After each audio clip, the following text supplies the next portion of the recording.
The 7th and 8th round of the ProtoICE $1,000 Cup takes us to Sebring in Florida, and this tricky racetrack, which measures about 3.7 miles with 17 corners. Hello again, everyone. Will Vincent in the GlacierTV booth alongside racing's favourite emo, Mr. Liam Jenkins. Hello. Good afternoon, everybody. Hope you're all doing well. It really should be an exciting round Sebring, one of the most physically demanding circuits on the calendar. And when you add some of the best iRacers in the world to this, especially at this stage in the championship, it's really going to get feisty out there. So yes, three races, lots of races in the books, and it is all about Gregor Hutu out front. You're currently looking at qualifying. As always, there are 3 qualifying splits going on simultaneously. We're looking at the one with Jesse Nieminen in it at the moment. In fact, Nieminen is on a lap as we speak. He's currently the fastest guy on the racetrack, a 1 minute 43.762. He set that on his 11th lap on the track in this qualifying session. We've got ourselves about 9 minutes of qualifying left to go here, and Nieminen is doing a great job at the moment. He's working his way through the S's once again, going a little bit wide there as he comes out of turn number 16 down this long back straightaway. He's got himself just one more corner left to go. We'll see whether he is going to go on another flying lap. He's kind of limiting that pace. Now he brings up the speed as he comes down into the final corner. We'll go on board with Nieminen. Meanwhile, Liam, what's going on in your session? Timo Levenin to be the class of the field at the moment with a 144.769. He's around a tenth quicker than Chris Damron Jr. And then Darren Marsh is the only man not in that group to get himself in the 144s on a 145.015. The rest of the field falling behind him respectively. So still very close out there, especially from Darren Marsh onwards. But towards the front of the field, it's looking like whilst they're very quick, they're still very, very close. As we say, there's 3 sessions going on, but the last time we checked, it was Jesse Nieminen from Gregor Hutu, from David Williams, from Ika Hapana, Riku Allen Motor Park, and then Martin Kroenke, Pablo Lopez, and then Timo Levenin.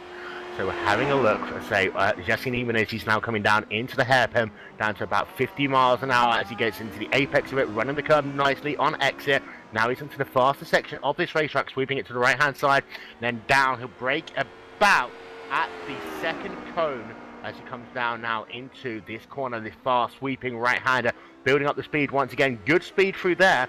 Nieminen is having a good lap at the moment. As I say, he is currently on provisional pole position.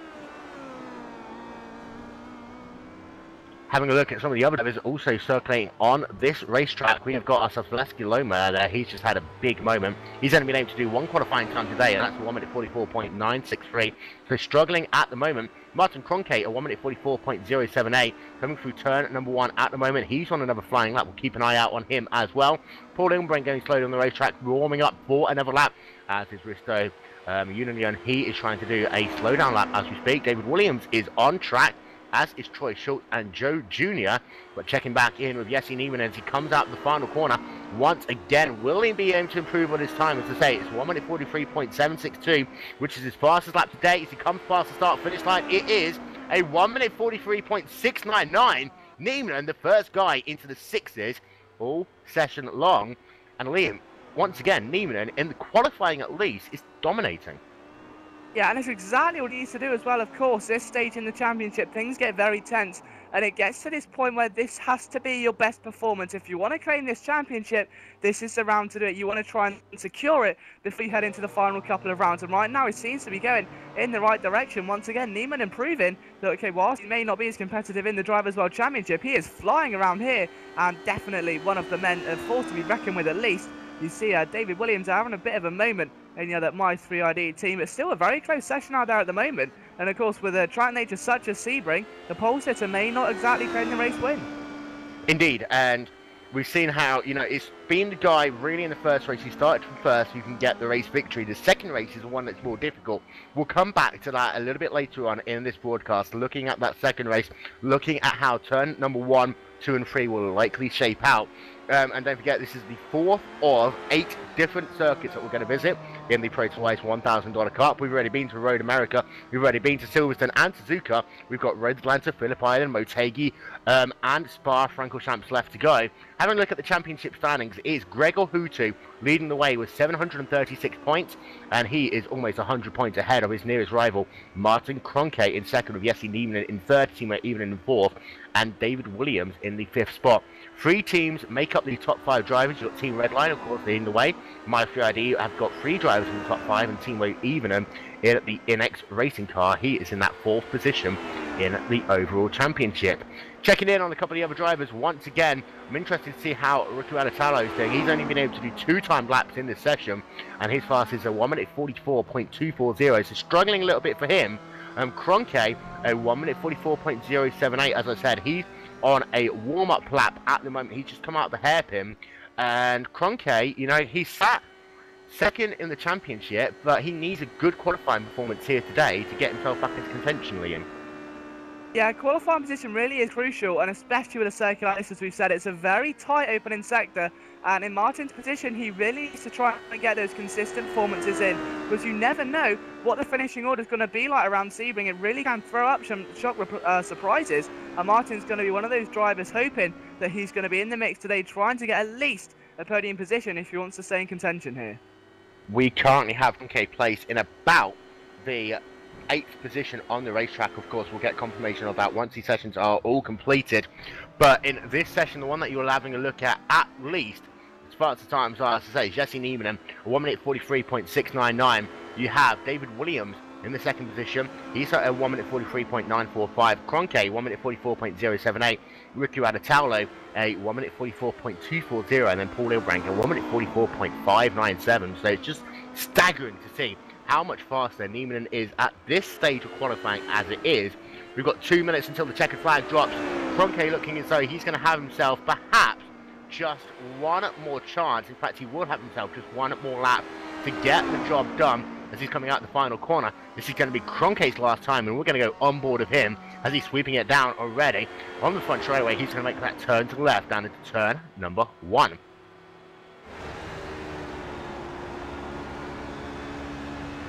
A good line by Kroenke there as he comes out of 1. He's now looking as he comes into turn number 2, 3 and 4 to try and get the brakes. He's actually very good there through that section of the racetrack. A good start to the lap for him. Nicely on the brakes now. He'll build up the speed as he sweeps it to the right underneath the rev it up bridge now as he'll come down towards the hairpin once again. This is the critical stage of the lap. You've really got to be good as you get onto the brakes here. One of the most demanding corners on the racetrack. Slow it down to say about 50 miles an hour. He actually goes down to 48 at his lowest point. Now building up the speed once again. Martin Kroenke to say he's sat currently in about, we believe, 7th or 8th position. We'll get confirmation as these sessions come to an end. But Kroenke now has got that half a lap left to go. And Liam, once the pressure's on you, you really have to deliver. And this build has shown how important it is to really maximise qualifying at moments like this. Yeah, of course, it's not just the $1,000 prize money that's at stake, it's the reputation of these drivers.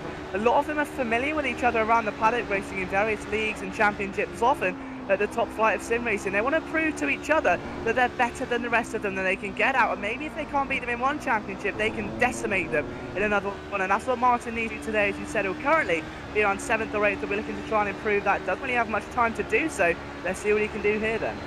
Yeah, he's coming down the back straight away. He's got himself one more corner left to go. And then he's running it wide as he comes out the final corner. The checkered flag is in hand in all 3 of these sessions. So those drivers on a lap have got their last chance to see whether they can improve. Kroenke holding it all the way to the wall. Does he improve? He does! A 1 minute 43.956. A full 10th of a second faster. Kroenke delivers, but it looks as though he lost about a 10th of a second there in the final corner. And that could hurt him just a little bit. We're going to hand over to Marius Gonenbeck very quickly. You can have a look at Gregor Hutu, and Hutu is looking fast. He's got one more lap to get the job done, however. Yeah, just as you say that, Gregor cancels his lap. He's been having problems out of the slow hairpin and just couldn't get the traction down right. He's been cancelling his laps about 3 times in a row right now. So he remains on 2nd position with his 143.785. So far, no further improvements. Now, Pablo Lopez comes across the line and carefully improves from his 144.650 to a 144.598. So half of a 10th improvement for Pablo there. Christopher Mack just crossing the line, and I believe he's the one closing this session, so no further improvement of him or any other driver at this session. And it's always been difficult on this racetrack, that turn number 7, the hairpin corner, to really get the grip down there, and it seems as though in all 3 of these sections it has been the difficult part. Having a look at Risto Union, he is coming out the final corner now, one of the last drivers to finish this qualifying session. Out the final corner, will be able to improve on a 1 minute 45.872 as he comes past the line. He does not, so his qualifying day is over. He's the last going on track, so that is it for this qualifying session. We'll show you some highlights over the next couple of minutes, but guys, we've got to turn our attention first of all to turn 1. We'll run through qualifying order in a couple of moments time, but turn number 1 of these races is going to be very, very difficult. Oh, indeed it will, and it's so tight through there as well, and it really is going to come down to who maybe decide to preserve their energy a little bit. The main thing you want to do as a driver, especially for guys now like Kroenke, is get those early positions in, because it's a long afternoon, and the last thing you want to do, especially with a circuit like this, is be having to force up making positions in the midfield where they don't want to be. So a start is absolutely vital, and Martin Kroenke will be looking to try and take something here, but with a very tight first corner, it's going to be very interesting to see just if it pays off or if there's indeed some fireworks. Indeed, and that is going to be a critical factor. Turn number 1, and also all the way through to about turn 5 is going to be the difficult section of the racetrack. You've really got to find a way to get that car to handle all through the first section of that racetrack. Having a look at the standings at the moment as they stand, as I said, it is Hootie from Kroenke, from Niemanen, from Even, from Williams, Roderick Cronin, Tapano Laniotto, Antonio Waselli, Riccardo Taulo and Dion Verges round out your top 10 at the moment. However, it is incredible to see the points gap already Gregor Hootu has. And really, when you have a look at race number 1, it's been, Niemanen's been really good. However, that second race, it's been all about Gregor Hootu in that Team Redline machine.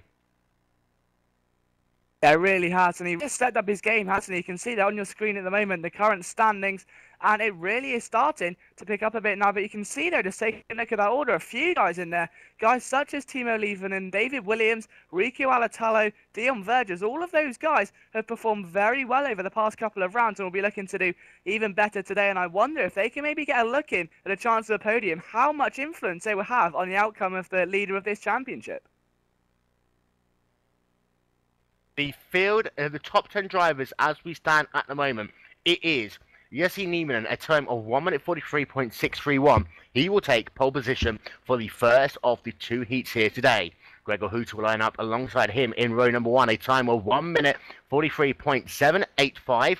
David Williams will sit in the 3rd position, a time of 1 minute 43.945, with Martin Kroenke less than 12/1000ths of a second behind him in the 4th position.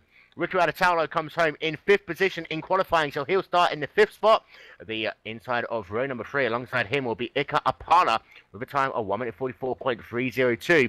Paul Ilbrank and Pablo GoPro Lopez will line up in the 4th row with Anthony Waselli in 9th, Troy Schultz in 10th, Alessia Loma 11th, Timo Even in the 12th position, Chris Hammond Jr. in 13th, Roderick Cronin in the 14th position, and then rounding out your top 15, Darren Marsh with a time of 1 minute 45.015.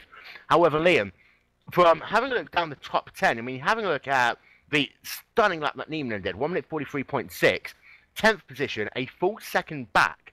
But to counteract that, you've got some very close parts of the racetrack. Him having a look from about 8th through to 11th, very tightly matched. And in fact, you've got, what, 3 guys within a 10th of a second, 10th, 11th, and 12th? Yeah, and that's just a consequence of this circuit, I think, because it's so hard to find those extra tenths when you're in that sort of boundary. And you can just see how hard those guys were pushing out there, and it really did pay off. But if the field's that close during qualifying, if they can transpire that over into race pace, then we're going to be on for some very close racing this afternoon, I think. And potentially, Jesse Niemanen may actually come under some pressure here. Indeed, and we're having a look, say, through some of the highlights of qualifying. I'll bring in Marius Gronenbeck back at this time. And Marius, it looks as though that, you know, Hootu had a great lap, but that 10th of a second difference, Niemanen even found that all in his last qualifying lap. Hootu tried to respond, not quite close enough. Yeah, and I'm not really sure about the strategy of the drivers for the race. First of all, Hutu is only in second position, but that hasn't been an obstacle for him at the start of the race in Suzuka. He quickly took the first position right before the first turn, and from then on never looked back and won the first race on Suzuka. So I believe it's going to be similar here. They are running significantly different setups. I'm not exactly sure if that's going to be the same for the race, but I believe that Gregor Hutu is running the medium downforce version of the car. Of course, not only featuring a weight distribution change, but also a wing distribution change. So it runs a whole different aero balance, and of course slower on the straights, but also faster in the fast turns mainly. So he's been going for the fast turn stable version, and meanwhile Jesse Nieminen and also David Williams seem to have gone for the low downforce version, which seemed to be quick in the qualifying at least. But I think, yeah, that's what they've been going for in Suzuka, and I wonder if that's going to be the right choice with Sebring. It has straights. It definitely does not have as fast turns as Suzuka. Also, Suzuka, especially in the S's, of course, a medium downforce advantage is relatively high. So I wonder if low downforce might actually work here. I think the gap will be closer than on Suzuka, but Gregor has made this work on Suzuka, and with the good start and getting the car great off the line, which is also an advantage with the medium downforce setup, it might be the first step to a successful race. Correct, and of course we've got to remember what these guys are racing for as well. It's up on your screen momentarily. These guys are racing for $500 for the top place driver, and with prize pools going all the way down into the 10th position, Marius. There's a lot at stake for these drivers. Of course, we have to say thank you to IGPmanager.com for their contribution to the prize pool as well. And there's still a lot to play for all the way through the field. Yeah, and the drivers not exactly laying low there, even if it's just for the third or fourth position. You're still on for the cash prizes in the top 5. So even if you don't win the championship, you're still in for some good cash, and that might just pay off your entire racing series. Still a good motivation, but we've also got iRacing credits and the IGP Manager subscription packages in combination with the credits, actually. So whatever you do, if you get in the top 10 in the championship standings, you ought to get a reward, and I think that's a good thing to keep you motivated throughout the whole season. And we have to, of course, now look at the first race. And Jesse Nieminen has been very good leading from the front in the first of these 2 heat races. We talk about overtaking. You know, you've got yourselves, I'd say, 3 chances to really make a move. You've got turn 2, because turn number 1, it's so difficult to really make a pass. It's going to be difficult to do so. Turn 2, you can do so. Then you've got into turn number 7, the hairpin. And then if you're very, very brave, down into the final corner. And we're hoping that there's going to be a bit more overtaking in that first race, Marius. But still, these drivers are going to have to work to get those positions.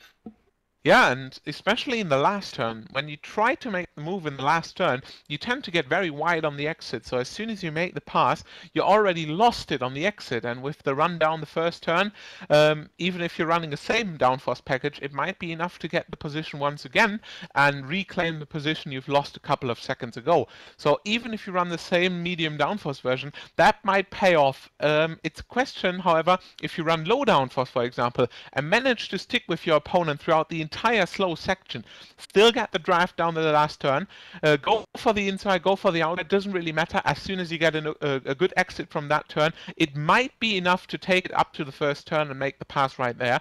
However, still, in the fast turns, medium downforce is way to go. So as soon as you enter the turn, of course, medium downforce provides high speed stability. So as soon as you're in the turn, you're going to get the higher turn speeds. And with low downforce, you can do nothing more than just follow.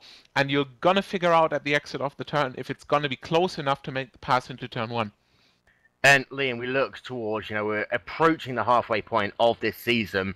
And it is, Hutu out front. For the likes of Kroenke, if he's going to get back into the championship, he's got to do it now at this race. And for the likes of Nieminen and Evenen as well, they've really got to start racking up big points. Otherwise, Hutu's going to start running away with it. Yeah, and with the gap Gregor Hutu has, I don't exactly think he's going to go on full risk here. He's got a lot to lose, nothing to really gain. He just has to manage his lead from now on. And I believe he's still got the pace to win this one, but Yeah, a second place wouldn't harm him still, though. I'm pretty sure his aspiration is to win this race. However, he's going to be safer than, let's say, in the first 3 races where he was also on full attack. And yeah, most of them gaining him the lead in the championship right now, which he can start to develop from. We're going to bring you some live pictures from Sebring International Raceway in a couple of moments' time. The cameras will be pointing. In fact, to take that back, the cameras are now pointing at Sebring International Raceway. This 3.7 mile, 17 corner racetrack. You have been listening, of course, to the ProtoICE $1,000 Cup pre-race show here on GlacierTV. We'll be with you live until the conclusion of the second race with just a bit of talking between analysis. But hey, that's what we guys are good for. And I know it's a little bit early to think about this, but I'll come to you first, Liam. Winner of race 1? Well, I think Liam's fallen asleep. I'll come to you instead, Marius. Yeah, I think I have to go with Gregor Hutu. I'm gonna be loyal here to my teammates, but I think with low downforce, if they really go with that, the start is just the critical bit, and if they can't make it stick through the first couple of turns, we've seen it on Suzuka how fast Gregor is in the race, and I believe Jesse is in a position where he can make it stick and at least stick to Gregor throughout the race, but it's just going to be super hard to overtake. Once he's passed under braking with medium downforce, Gregor has to run once again, and at least for the first race, I think he has the slightly better chances. However, I'm not exactly as sure as I've been previously, but for the second race, once again, yeah, I predict mayhem. Can't really do much different. Yeah, you cannot do anything else apart from predict mayhem. Simple as that. I think that second race is going to be critical. The start, the first couple of laps of the race is going to be the really important part. These drivers have got to get it down and working very, very quickly. Otherwise, you know, we could have a huge wreck into turn number 1, and that's not what we want to have to see. And it's kind of been the stalemate of the season so far, that turn 1's always been very closely lined with Armco barriers and tyre walls. And I'm having a look actually down to turn number 2. It doesn't get much better until you actually come down into the hairpin. So it's going to be crazy all the way down. Having a look there, I don't have teammates in this, unfortunately. They're all too good for me. But I'm going to have to go with the simple option and say Jesse Nieminen, because I think if he can get out up front, then I think, you know, he's got a chance of winning the race. And as we've seen, if you can get away out front and lead those first couple of laps, it's pretty much game over for the first race.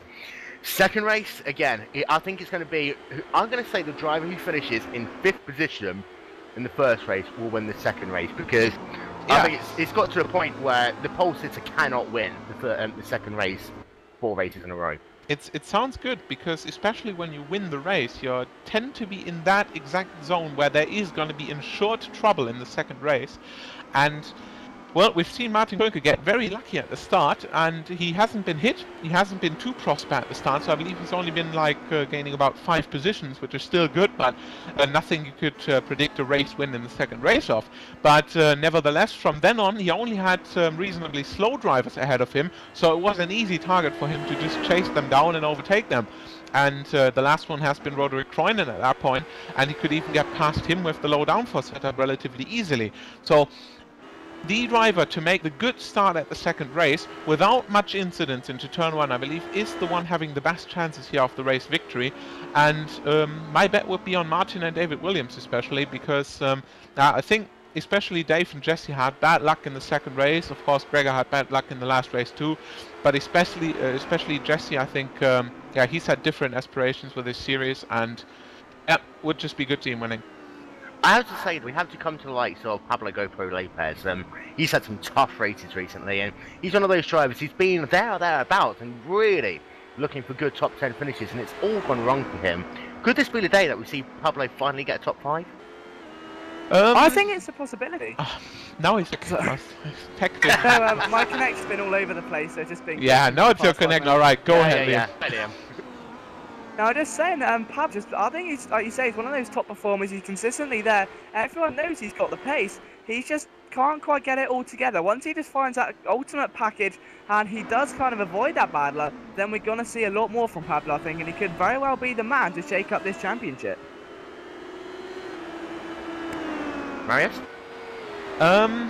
Yeah, I said that. I think, yeah, Pablo has got a good race so far, so good qualifying position here. He has good races in the last few races, so as we go to the grid. I think Pablo, at least in the second race, is on for P5, P4, top 5 at least.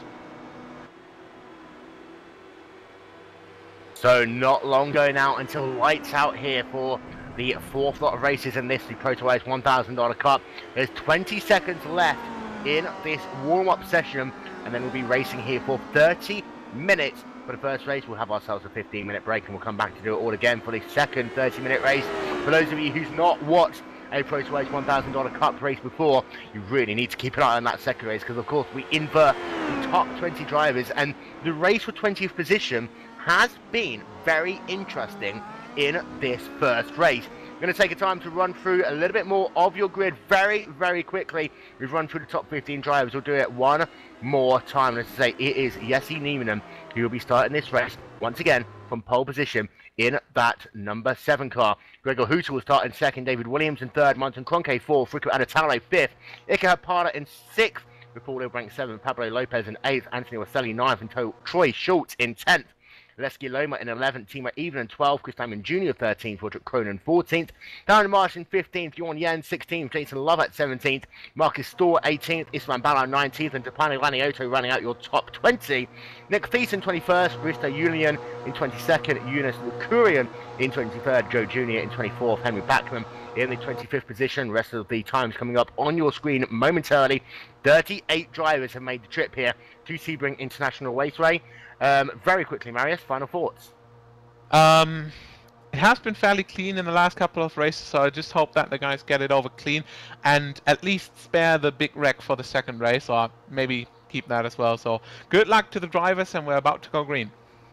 So the lights are going to go on. The iRacing Gantry will be racing for the first time here today at Sebring International Raceway, and we'll be going green in less than a minute's time. And in fact, no, we are green as they come down into turn number 1 for the first time. It's been a good start there for the second position. This is the battle for the race lead. Gregor Hooter is going to sweep around, and he's going to claim first position as they come down into turn number 1. Nieminen holding that inside line, hoping that Hooter was going to go wide there. Nieminen will have to start into the second position. David Williams is in the third spot as they come down. Rico Adatalo there making a move on Martin Kroenke.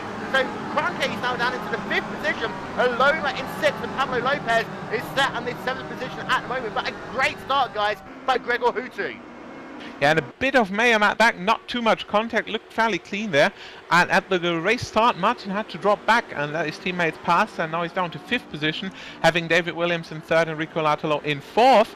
And now Jesse Nieminen has already created the gap, and he's right behind Gregor Hooter there, and you see how much faster the car actually is on the straight. So it could actually be a good choice taking the low downforce package here. It will show as soon as we go on the backstretch. Until then, he only has to make this work. He has to stay as close as he can to make the slipstream work, and he has to stay in the slipstream. You said it, how important this is after the last build updates. You have to use the slipstream to make this pass, and so far it looks like only 2 or 3 drivers have been involved in start incidents. One of them is Troy Schultz. He's already in the pits. Yeah, and Ika Parda and Trey is out of the race as well.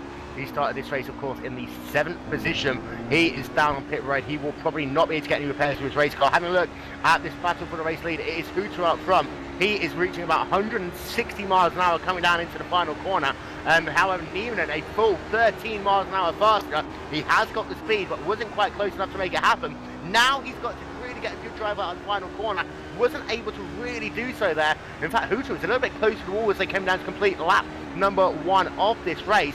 But Nieminen, he's staying close, and that's what he needs to do. He needs to keep that pressure on Gregor Hooter earlier on. David Williams is in the 3rd position, Adatalo in 4th, Martin Kroenke running out your top 5, with Aloma in 6th, with Lopez in 7th. In fact, Lopez looking very close to the rear of Aloma, with Paul Ilbrank in 8th, Timo Even in 9th, and Anthony Waselli rounding out your top 10.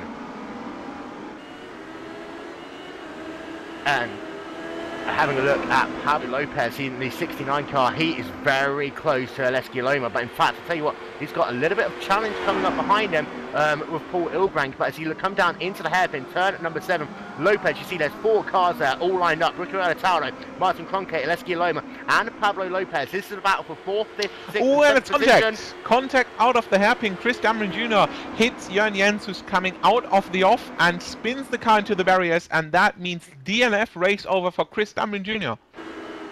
and that is not going to be what Cameron Jr. wanted here early on in this race. However, it's going to be difficult for these drivers to make up speed in this second race because passing can be difficult here, and I'm keeping an eye on that battle. There's also another one going on. Yunus Nakurian and Philip Stam battling for 18th and 19th positions on the racetrack as we speak. But Niemann, I'm having a look at him as he comes onto the back straightaway. He loses a lot in sector 2, Marius, but then he gains a lot back up on that back straightaway. Yeah, and if he wants doing that, if he has just a slight mistake and loses the draft, it's over for him already. So he really has to stay in the slipstream. He's just gaining it there. He really has to make it work on this straight. He has to make it work on the main straight, and he has to make it work on the other two relatively long straights on this track. And in all the other turns, he just has to focus so much on not making a mistake.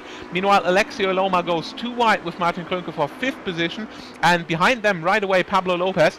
Alexi, however, had a great start there, coming from 11th position, and he's now into 5th position. Pablo Lopez looking to the outside, not a chance to pass right there, so Martin now sandwiched by his teammate Alexi Loma and Pablo Lopez from the radicals. Yeah, and Pablo Lopez, as to say, he's been desperate to get a good finish. At the moment, he's right on position to kind of bounce back as we're approaching the middle half of the season in that Radical Steel Series 69 car, but he has got himself Aloma and Kroenke ahead of him. And I think Kroenke and Aloma need to work a little bit together in the draft to kind of help each other so that Pablo Lopez doesn't get too close. In fact, he was very close trying to do the undercut there as they came out of turn number 7. That is a hairpin corner. This is where they start building the speed up now through turn number 8 as they come down into that fast right-hander. I'd say it's fast, it's not that fast, but it really needs to be good on the power to come out of it, however. Having a little bit back further through the field, and you've got Roger Cronin trying to make a move on Anthony Waselli. He's trying to close that gap. Waselli's kind of joined the party now. He's in the 10th position. He's got teammate Evening and Paul Ilbrink ahead of him, and it looks like we're going to have a four-way battle for 8th, 9th, 10th, 11th on the racetrack. Yeah, I'm currently keeping an eye on the 20th position, the hot spot for the second race. The guy to be in the pole position, once again around the 20th position, Jonas Nukarinen, currently in 18th. Followed by, or currently in 17th actually, he made one position. He's overtaken Philip Stamm, who's currently in 18th. Nick Thyssen in 19th, and 20th is currently the hot seat Henry Beckman, closely followed by TK Yazagak, so nothing really decided there. Risto Unilainen right behind, and also Pascal Nicholas and Scott Bircher still in range for the 20th position. However, at the moment, Henry Beckman is on the hot seat for race 2. Yeah, and you need to have that top 20 finish to get yourself into any form of contention for the second race. And that battle for the 20th position, as I've talked about, keeps on changing itself as a car ahead of Paul Ilbrink. That's Pablo Lopez going very wide out of turn number 1. He'll lose the position there to Paul Ilbrink. So Lopez is going to go down into the 8th position. And it just looks as though he went a little bit wide there in turn number 1. In fact, I would have to say, it always looks on my screen like he might have just glanced the wall there in turn number 1. In fact, he did glance the wall. Yeah, he did, and it's apparently an issue. I've been talking to my teammates, and all of them are having a bit of an issue. And I remember one quote from David Williams and Jesse Nieminen, where David says hitting the first turn wall is soul destroying, and Jesse replies, "Yeah, it always makes you feel good at sim racing when that happens." So that just sums it up perfectly. The first wall in the first turn is unforgiving, and of course, you don't really need to hit that, but you have nowhere to find your apex pretty much on turning in, so you just have to rely on it. Henry Backman has actually come together with, I believe, Philip Stamm, and as a massive contest there, both the cars got off the track safely. Philip Stamm carried on. The Henry Backman was off there for a while to escape back to the pit lane, so big moment there for those two. They weren't in a massive position anyway, but nonetheless, it's very, as you said earlier, soul destroying for those guys. But apart from that, it seems to be a much cleaner start from what we expected, perhaps. Indeed, and I'm having a look, and it looks as though those drivers were able to get back out onto the racetrack. At least Philip Stamm was. Having a look at back, and he reversed that car out, and he was able to get it going eventually, but it took him a long time. In fact, he still stood there actually on the curb. It doesn't look as though he has been able to get going, and he's just sat there at the moment. And Gregor Hutu is closing down very quickly. Hutu is going to have a bit of an issue once he comes down into this corner, because Backman is just sat there on the track. I believe he's actually now finally been able to get off there, but a close moment there, and Gregor Hutu would not have wanted to see that car just stuck on the curb. We'll come back to that issue a little bit later on, but out front it is a 1.5 second gap from Hutu to Nieminen. This is the battle for the race lead. David Williams is now 3 seconds behind Nieminen in that battle for the second position, and Italo in 4th, Aloma rounding out your top 5, Martin Kroenke in 6th, Paul Ilbrink 7th, Pablo Lopez 8th, even in 9th, and Anthony Waselli rounding out your top 10. The battle for the top 10 positions are kind of spread out a little bit now. But Pablo Lopez trying to work his way now back around Paul Ilbrandt in that battle for the 7th position. As I say, Lopez lost that position as he went wide in turn 1. Having a look, he doesn't seem to have too much damage to that race car. Just a glancing hit with the wall, kind of what you see at Monaco in the Formula 1 cars. But Lopez is trying to close that gap to Ilbrandt. As I said, he's closed it down a little bit in Sector 2, as Ilbrandt going a little bit wide there through the corner, and this is going to allow Lopez a chance to close a bit more. Yeah, and just a little off chassis damage could be enough to cost him some valuable speed on the straights and some valuable chances of taking the position back from Paul Ilbrandt here. So currently 8th position for Pablo. However, that is still a good result for him so far. Still he's in the reach for the 7th position, but still looking good for the 2nd race then. Nevertheless, the gap between the top 2, Jesse Nieminen and Gregor Huttu, once again the 2 guys to run away from the field. David Williams in 3rd position, also running really fast times here, but already down 4.2 seconds from the lead. Gregor Huttu, however, completed his 5th lap of the race right now, extended the lead by another 0.3 to 1.8 seconds from 1.5. And I remember on Suzuka it took Jesse about 6-7 laps to really get into the flow, and at that point Gregor had some slight mistakes. So he's not exactly made big mistakes, but he had them losing about 0.2 per lap. And as we're talking about a slipstream distance of, let's say, 1.5 seconds, that's what Jesse just exactly dropped out of. And if these mistakes start happening again and Jesse nails the laps after that, it might just be a slim chance for Jesse to maintain, a slight desperation for the race win here. However, if Gregor Huttu keeps the regular routine with the medium downforce he's got out of the slipstream, he just has to bring this one home. And so far, it really doesn't look as he's going to make mistakes. And, you know, you talk about Sebring, and it's not one of those tracks where you can even take half a breath most of the time. Those slow speed corners make it very difficult. You got to be precise on the car, precise getting back onto the power. And it's not like, you know, a track like Silverstone or Road America where you can kind of become a bit lackadaisical halfway through the race. Here, you've got to be on it until the checkered flag comes out. And Huttu knows that, and he's trying to edge that gap out even further on the racetrack. Having a look at Jason Lovett, we talked about him earlier on today in the iRacing.com Pro Series of Road Racing. He, of course, is racing for NX Racing, trying to close down Darren Marsh in that battle for the 12th position. Lovett's last lap time of 1:47.3. Compare that to a 1:46.7, however, for Darren Marsh. And Marsh is looking good currently in that 12th position, even though he started in the 15th spot, gained up 3 positions early on in this race. Yeah, he's definitely pushing very well, I think, at the moment. I mean, if you take a look at his start position, as you say, it's a big jump up for him. They're looking to capitalise that as well. Of course, he's just outside the top 10 at the moment, so he's closer to a top 10 finish than the top 20, which means he will not start. But roughly, if he comes 10th, he'll start in the same position during race number 2, which is ideal for him. He would love to start right in the middle of that midfield. But he's not too far away from Croonen. As they come across the line now, we'll compare lap times. So going towards turn 1, Croonen's was 1:47.161, and a very slow time there. As well, it's actually quicker than it, 1:46.184. So a massive boost there for Darren Marsh.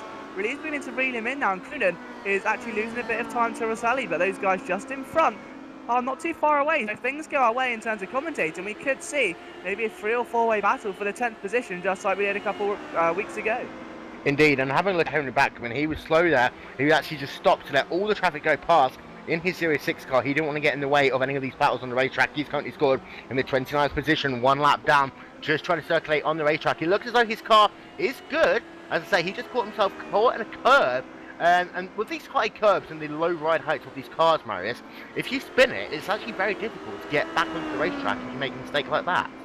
Yeah, and not only if you spin it, but also if you just go slightly over the curve. We've got, especially the last section before the long back straight, you have these kind of curves which drop off to one side. So if you just clip a wheel off them, the car hits the ground. The bottom plate, which is actually really, really a square plate under the car, hits square onto the floor, clips the curb, and that sends you spinning right away. And it's not exactly a thing you would not expect in this car, so you're just looking to avoid these things to happen. Nevertheless, still these curbs aren't really big, and if you want to make time in the S's, you have to use the curbs as much as you can. And if you just clip one of them too much and your car's running too low, you're gonna have to send it spinning right away. However, there's not really much of an apex there once again, So even just like in the first turn, you have this kind of cone on the inside, and you have the lines and everything, but it's not really a clear apex like on other tracks. So you basically said it, Road America or also Suzuka being relatively clear, and this track built on an old airport and old airstrips basically is not offering you the classical racing environment, and is basically very open, so it's really hard to nail your lines. You talk about classic racing environments, so of course Silverstone also an airstrip, you know, hosted the first FIA Formula 1 World Championship race. So airports, you know, do make some good racing. IndyCar obviously uses it as well. Checking on that battle for the 14th position, Jorn Jens and Marcus Storr, they're battling on the racetrack, and Storr has got up to the rear of Jorn Jens in the 00 car, but looking as though Jens is a lot faster in a straight line at the moment, so Storr can get very close into twisty bits, but once they have the chance to stretch their legs out, Jorn Jens really is pulling out a little bit of a gap, and that is going to be important for the 00 car, because that's going to be his best opportunity of maintaining that 14th position. Going to check in as well on Ricky Alatalo in the 9 car. He is currently working in that 4th position and he's pulled out a 3-second gap now to Aleksej Loma in 5th, and Martin Kroenke a further second behind in the 6th spot. And Kroenke and Loma looking as though they're not too keen to race each other at the moment, just trying to work together in some ways to try and pull that gap back to Alatalo while putting ahead of Paul Ilbrink.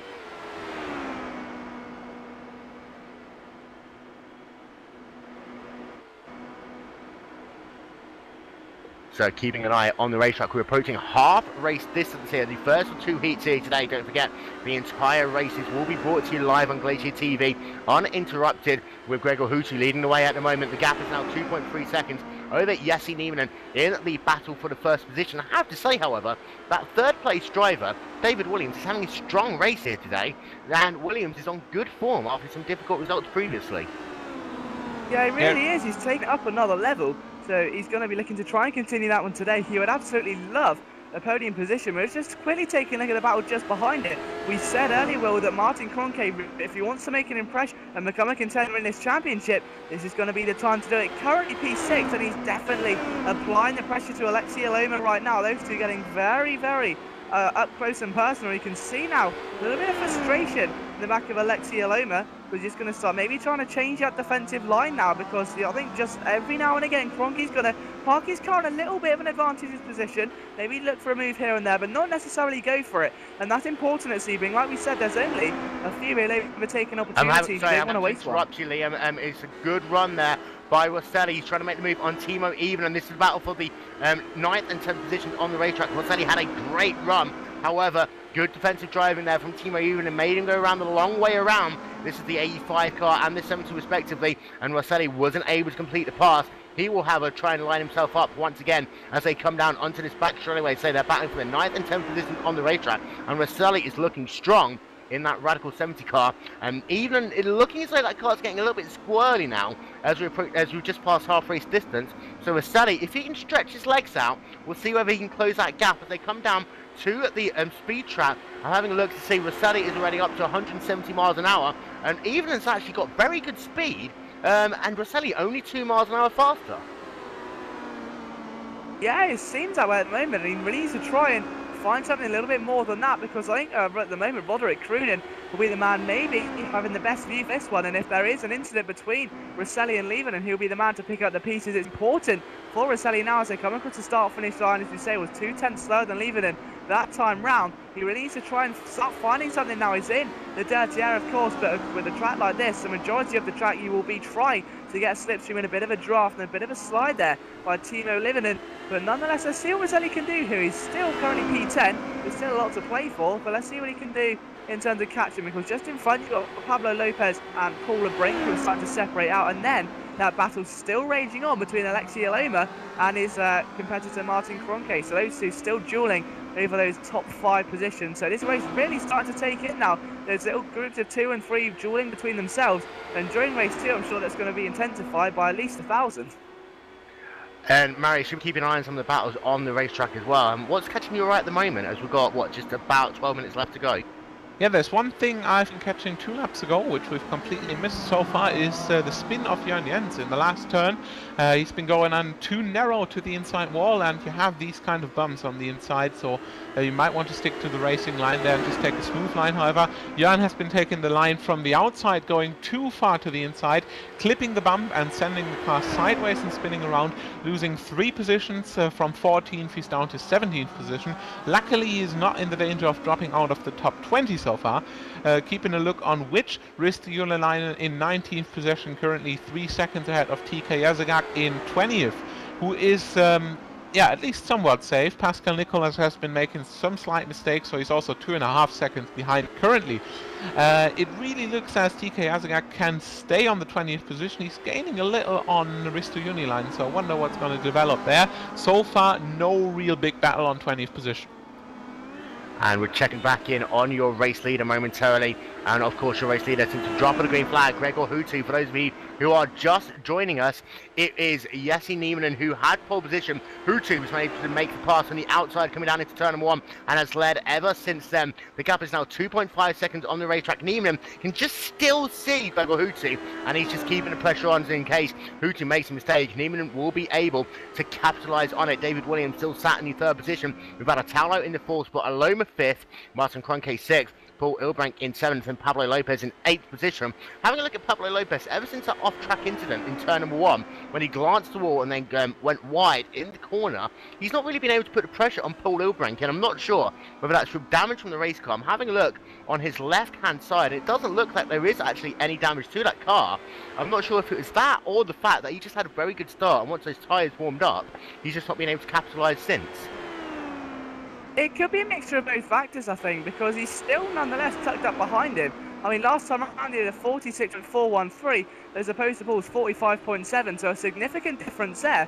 But he is nonetheless keeping with him. It will just nonetheless, you know, he's not making the manoeuvres here, there and everywhere. And I guess at this stage it's not what he needs to do, but there could be some internal damage that we're not seeing. And if there is, that'll be some bad news for Pablo. But if there is, then he's doing a very good job of holding that place inside the top 10 at the moment. And like we were saying earlier, this man has got that speed he needs to be a top 10 competitor. He just needs all that luck and all the entire package to come as one, and he'll be away off into the sunset. And right now he's slowly getting there. I'm sure he'll be hoping to try and get a little bit better than this though during race 2. And, you know, race 2, we're going to have to focus our attention to that in a little bit. Currently in the 20th position is TK Yazak in the 07 car. He's got himself a 2-second gap to Risto Jurlelainen in the 19th spot, and a further 4 seconds back Pascal Nicolas in the 11 car, who's currently riding in the 21st position. So TJ Yazak looking strong, and we have to pay our attention, guys. You know, the winner of the second race has always been the guy who started on pole position. We could be looking at TJ Yazak in winner of heat number 8 if we're not careful. Oh, I don't see why not. It's a definite possibility, and I'm sure he would love to be standing on the top step of that podium. And that's what really does make this series so special, is that you've got that top 20 complete reversal, which means that it really does give the guys like Hutu, like Niemanen, a lot of hard work if they want to push their way to the front of the field. And it also gives guys like Ronke a chance to maybe try and push on a bit further. And I have to take that back. It's actually Suzuka. The winner didn't win the race from pole position, but all the other times it has been. So I'll just go back into my little hole. But Marius, having a look at battles on the racetrack, we've got Darren Marsh and Roderick Cronin still running pretty close on the racetrack. But in fact, I have to say, Cronin's actually just passed Darren Marsh in that last lap. Yeah, Darren Marsh seems to be in a little bit of a struggle there. They've been fighting all the way along, and as Timo Ivonen can't break free at the top, the battle involves 4 cars, Timo Ivonen, Anthony Roselli, Roderick Cronin and Darren Marsh. However, it tends to be split up in the middle, so Roselli and Ivonen stick together and Cronin and Marsh. However, we've crossed the 21-minute mark this time by, and it's only 9 minutes to go, so something around 6 laps. However, when the driver crosses the finish line, it's only 6 laps to go for the drivers, and that is not really that much time. Thinking, however, about drivers like Teemu Ivonen, who ran the Pro Series race earlier this day, of course, also has been broadcasted here on GlacierTV Live. I think, yeah, they've already had a 1 hour 30-minute race today.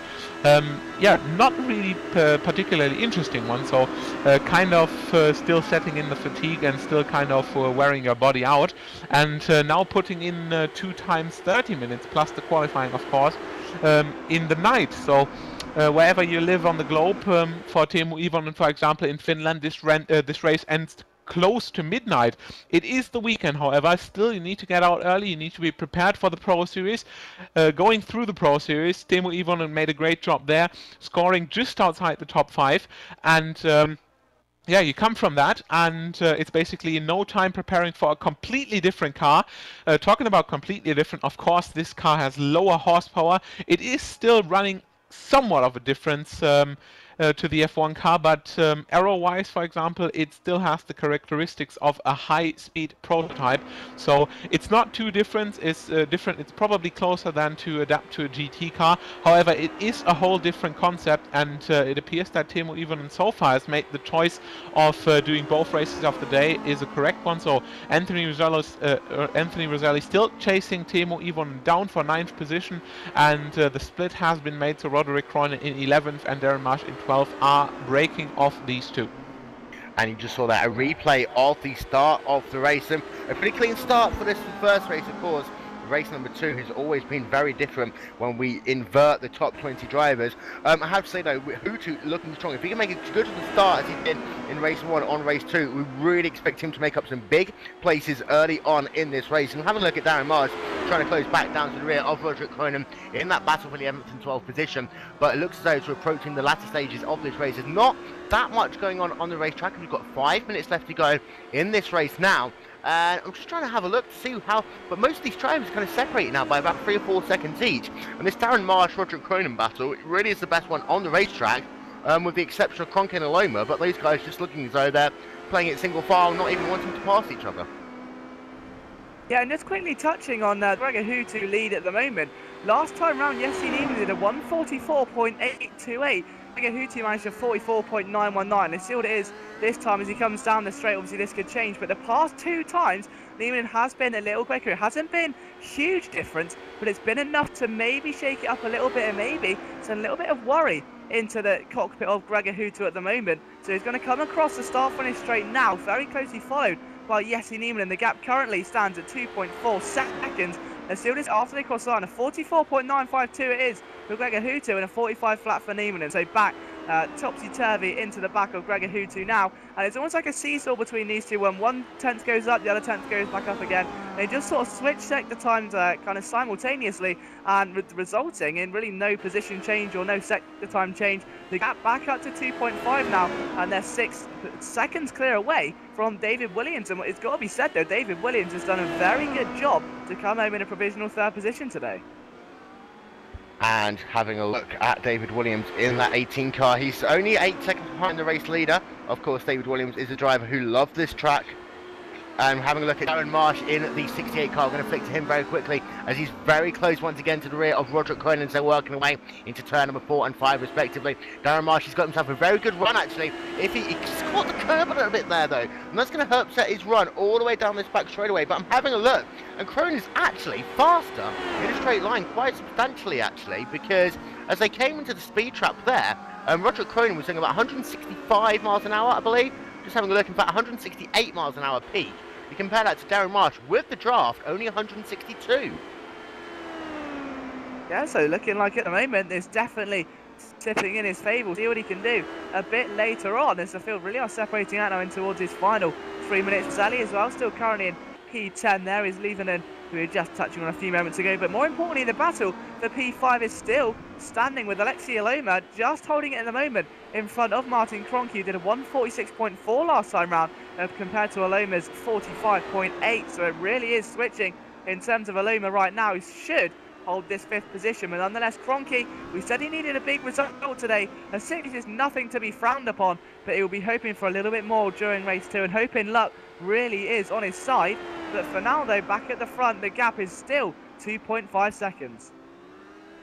And you say we've got ourselves just a couple of minutes left to go in the first heat of the day. We've got ourselves actually 2 minutes now. Gregor Hutu, I'm just having a look to see where he is. Looking as though he's going to have this lap and then one more to complete the race. Hutu been dominating from the get-go in that 37 car.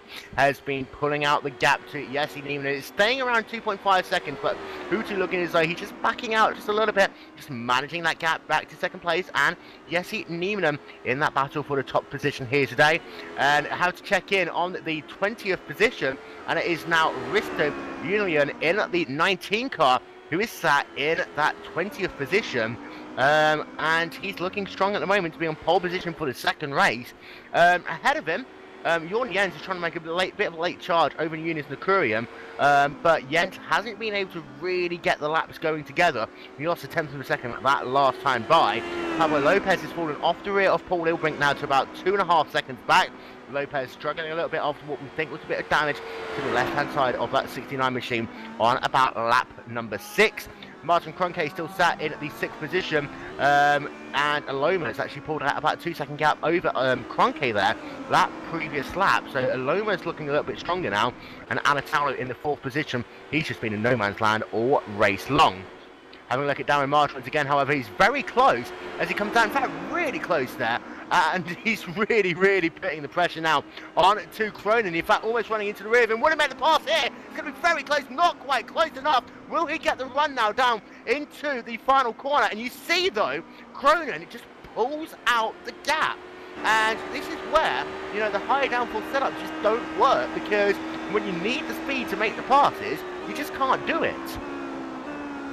Yeah, and Darren Marsh is really suffering from that problem at the moment. Let's see what he can do then down this last straight. This should be one more lap then for these guys. It's a last chance saloon really for Darren Marsh if he wants to make something sick. There was also a few moments ago, great battle for P23 and P24. Constant swapping between the two of them, and that was between, of course, Istvan Balog, and I believe the man just behind him was Christopher Mag as well. So those two still dueling away as Mag looks to the inside there. They're now joined by Schmidt in P25 and Huyton in P26. So epic, thrilling finale to the first race. We'll see what can happen as the time slowly coasts to an end, as we wait to see who wins the battle between Cronin and Darren Marsh. Right now it looks like Marsh is on the unfortunate end of the knife, leaving, and Roselli as well still going at it there. Let's see what Roselli can do. He's definitely looking feisty, looks to the inside, thinks better of it. You're a bit too far away, you don't want to throw away a P10 at this stage in the race. It'll be absolutely catastrophic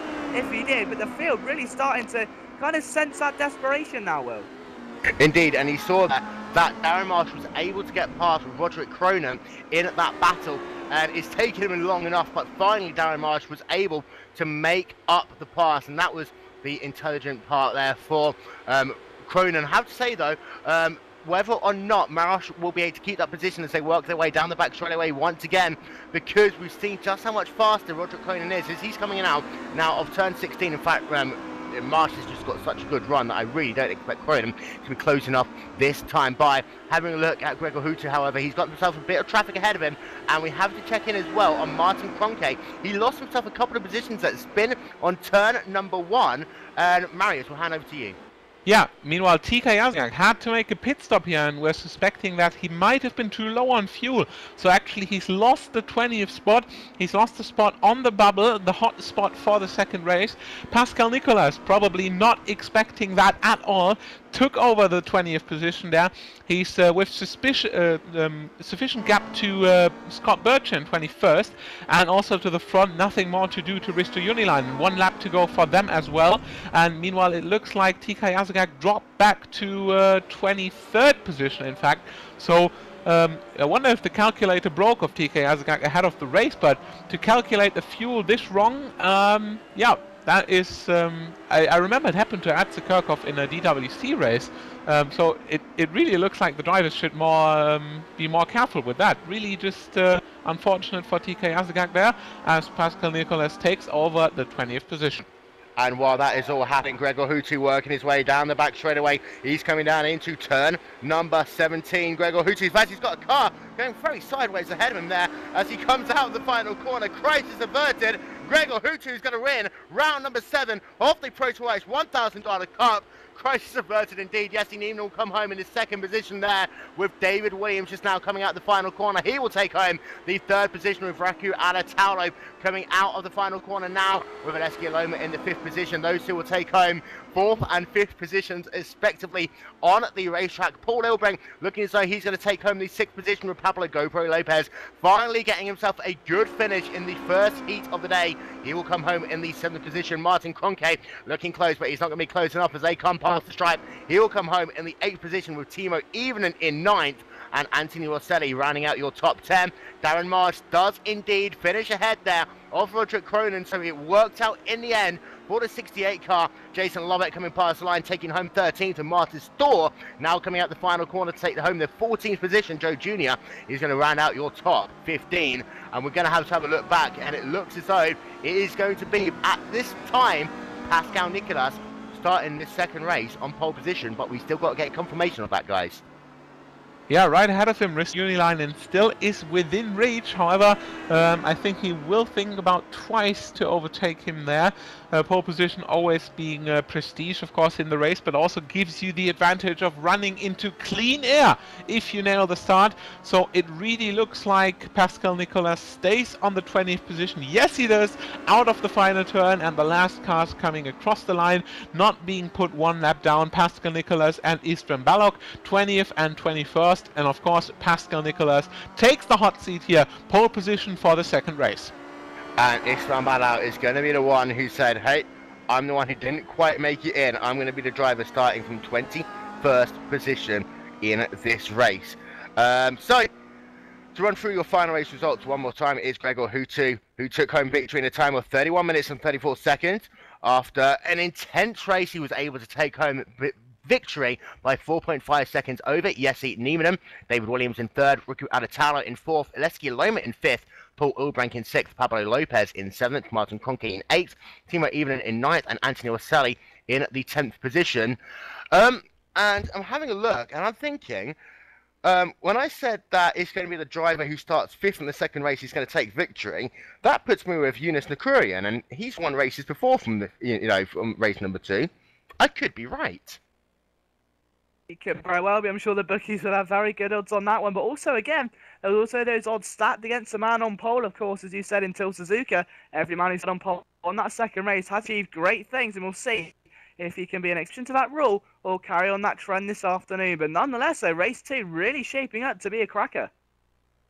And we're just having a look, and the timing does say that Timo Evenen is P20th. That is incorrect.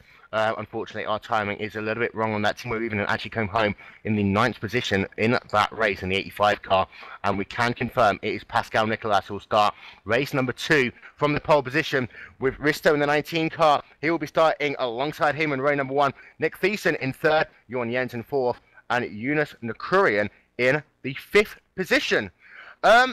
Marius, it's been a tough race. Hopefully we'll get a chance now to speak to Aleski Aloma. Take it away. Yeah, Alec is with us here. 5th place finish in the first race. 22-second down. You've had your rearview mirror full of Martin there, your teammate being right behind you almost the entire race. At one point, he was gone, so what happened from your view? Well, my alcohol percent of blood was just optimal for the race, so I didn't really was just like driving and didn't really care others. Like, just could drive pretty much without any major errors. So it was pretty good. That is, of course, a brilliant attitude for a Finnish man here, as you have noticed Aleksi Aloma, of course, being Finnish here as about half of the grid. So, nevertheless, 5th position for you, 3 seconds behind your teammate Riku, and 6 seconds ahead of Paul Ilbrink, which we also have as a guest here just in a few seconds. Second race for you, place 16 at the start. What are you expecting? Well, if I can survive from the first lap, I think I'm going to be fighting with Huttu at least for some time. I think Jesse has good chances to pass me easily, but yeah, I guess I'm going to be fully in top 5, but I don't know. I think we had lower downforce than others, so that most of the guys, so I guess it should be a good sign for the second race. Good sign for the second race. Paul Ilbrink with us, 6th place, right behind Alexei Aloma. So, Paul, right on to you. What are you expecting for the second race? Yeah, it will be interesting. Because now we had kind of had a free air race all way long, but with the slower guys now being in front, it will be interesting to see if we can pass a bit. 2 questions for you. You are running which downforce setting, and what have you experienced with it in the first race? I think it's not a secret anymore, but we're running low downforce. So Yeah. you're also one of the guys running low downforce here. We've seen, especially right behind you, a couple of places. For example, Darren Marsh still ran the mid downforce package. So I'm not really sure if mid downforce is the right choice here. Definitely for the second race, it seems to be low downforce to be the choice. Your cars, the cars around you, especially Alexei, who is already on low downforce, Riku right ahead of you, right behind you, sorry, in the second race. Could you tell what downforce Pablo was using? He was mainly behind you all race long. 3 seconds now. He was also running low downforce. I think everyone in our team was, but yeah, I think Timo was running medium downforce, and at the beginning it came very close a couple of times, but just enough of a gap to keep defending through the twisty section. And on the straight, you could increase the gap again. Just enough to keep defending. The words from Paul Ilbrink here. 6th position for him the first race. Now starting from 15th in the second race. Where are you looking to finish? Would be nice to get another top 10 finish in the second race. I hope we can do that. Of course, requiring clean start there. Paul Ilbrink, thanks a lot. 6th place for him in the first race, looking for a top 10 in the second race. We're going to go through the grid once again, and it just has shown that medium downforce is not all that bad. Gregor Hutu won the first race here, 31 minutes of driving time for him. 4.5 seconds ahead of Jesse Nieminen, who is the first one to run low downforce, with his entire team right behind him. David Williams in 3rd, Rico Alatalo in 4th, Alexei Aloma in 5th, all on low downforce, then interrupted by the 2 Radicals driver Paul Ilbrink and Pablo Lopez, also on low downforce. Martin Krönke in 8th after a mistake in the first turn, dropped from 6th position to 8th. Also the My3AD driver on a low downforce setup, and with place 9th, Timo Ivonen, the first driver here to run a medium downforce setup. Anthony Roselli in 10th. I'm not entirely sure, but as he is in the Team Radicals as well, he might be on the low downforce team setup, as Paul has said the entire guys of the team are. Darren Marsh in 11th, another guy on medium downforce, so it looks like Team Redline with Gregor Hutu and Darren Marsh are also running a team setup, being medium downforce for them. Currently they are, just a few guys running medium downforce, so Roderick Croynen in 12th, Jason Lovett in 13th, Marcus Storr and also Joe Jr. in 15th, all running low downforce, completing the top 20. Jonas Nukarina in 16th, Jan Jens after trouble in the last turn, dropping some positions only in 17th, looked stronger today. Nick Thyssen in 18th, Risto Junilainen in 19th, and Pascal Nicholas, like we've said in the race, on the hot seat, 20th position for him, pole in the second race. And once again, it's going to unfortunately be Isran Bala who will not get into that reverse grid. He'll be starting this race from the 21st position. One of the things I have to say, guys, is it's a long track, yes, but a number of drivers, I think it was about 21 cars he finished on the lead lap. That's pretty impressive, and traffic wasn't as big an issue today as we've seen previously. And when you look forward, I think this is going to be the last time in a while where traffic isn't going to play a big factor in these second races. Yeah, absolutely. I think that we may have overlooked that factor, but the main factor we didn't overlook was the actual sheer competitiveness of the guys out there today. We thought they were close in that midfield, while the likes of Hutu and Nieminen were slowly crawling away into the sunset. It really was a heavily contested race, and I'm sure in race 2, now that everyone's learned about the pace of the guys around them, how they defend, and how they kind of attack into certain corners, that this is going to be a lot more action heavy, I think, during race 2, and we could very well see some heavy fireworks. Heavy fireworks indeed, and we've talked about the second race starts all season long. Turn number 1, Marius, it's got a nice runoff area, But we've seen how the inside line doesn't work very well. You know, you hit that curve, you're going to come spearing all the way out onto the racetrack. I remember a TalkFreak Racing race from about a year ago when we had a 20-car pile-up. If it goes wrong, it goes wrong up here. Yeah, and you're not the only one remembering big car pileups. I remember we had one in the DWC, we had one in the Pro Series last year, and we had one in the Grand Prix Series. And yeah, I can't really remember a single race which wasn't longer than 1 hour, which hasn't ended up in a total pileup in the first couple of turns. So I just hope that this is at least limited. We're gonna have to stay realistic here. So we are expecting a little bit of mayhem in the first couple of turns. Hopefully not too much, and hopefully the majority of the drivers will make it out safe, as yeah, Suzuka has been proven otherwise. So hopefully this is going to be a safe start, and the guys will just get the cars undamaged out of the first couple of turns. And when we have a look through this field as well, we have to approach Gregor Hutu, because he's been very good on these second races. In fact, you know, of all of the drivers in the top 5, he's really been the one managing to nail these second races.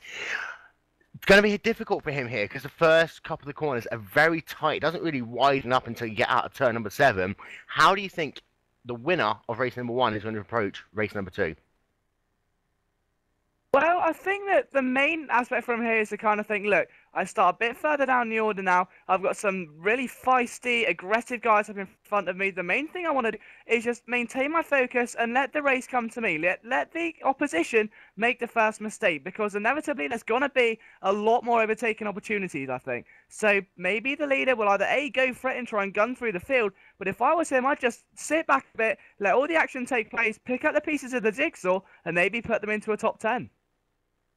And we always talk about race control as well. They're sending the message out to the drivers that you've got to be careful on that first lap. Penalties have been issued before, warnings have been issued before. Some drivers are on a little bit of thin ice. They do not want to be the driver causing a big pile-up, as it will get a bit frustrating for these drivers if they cannot make it through turn number 1, 2, 3, 4, 5, and 6. And having a look, in fact, the race out pit road, these drivers are trying to get onto the racetrack really, really quickly. To do this, the second warm-up session of the day, we've got ourselves 6 minutes left until the cars will grid up for the second time here today. I'm going to come to you first, Marius. Race winner and top 5. Race winner. It's getting more and more difficult as the season progresses, but 12th position Roderick Croyden. He kind of the victory was overdue in Suzuka, where Martin just caught him with the low downforce and drove away. So I think it's something around him. It could be Croyden, it could be Darren Marsh, but some of the top 12, top 13 drivers, I think they've got the best chances. Liam?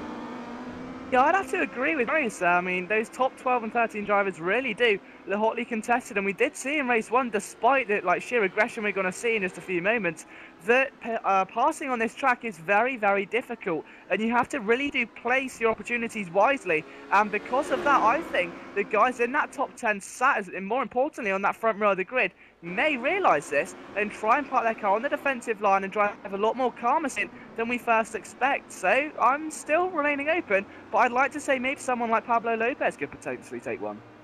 I would love to see Pablo Lopez get himself up into at least a podium finish here. Realistically, it could be anyone's game, I think. And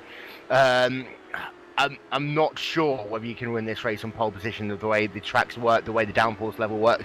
Pascal Nicolas is going to have it all to do if he's going to take a lights to flag victory here. We'll be back in a minute after these short messages.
So welcome back to Sebring International Raceway for the second of 2 heats here in the ProtoICE $1,000 Cup. For those of you who are just joining us now, race number 1 was brought to pole position by Jesse Niemann. However, Gregor Hutu managed to make the pass on the outside line coming down into turn number 1, and then he led every single lap to take home victory. Niemann came home in the 2nd position with David Williams in 3rd. Now it's to that 20 driver reverse grid. So the driver who started on the 20, who finished race number 1 in the 20th position, namely Pascal Nicolas, will be lining up on pole position for the second race. We've got 2.5 minutes left of this second warm-up session. Drivers perhaps trying something different. We've seen how the the medium downforce setup works well, but some of these guys now have to take the risk, Marius, on that low downforce setup. Yeah, and they just have to make it work, because in traffic, we've heard it from Paul, we've heard it from Alexi, in traffic it might be having the upper hand, so as soon as you need to go past a lot of cars, which are maybe even a bit slower than you get the run out of the turns, you get the draft, and you will be quickly passed.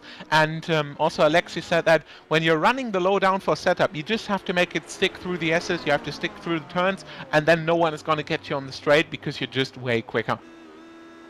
And turn 1 is going to be difficult, but we talk about turn 1. Actually, turn 2 could just be difficult. You've got to funnel those cars down almost single file for turn 2, 3, 4, and 5.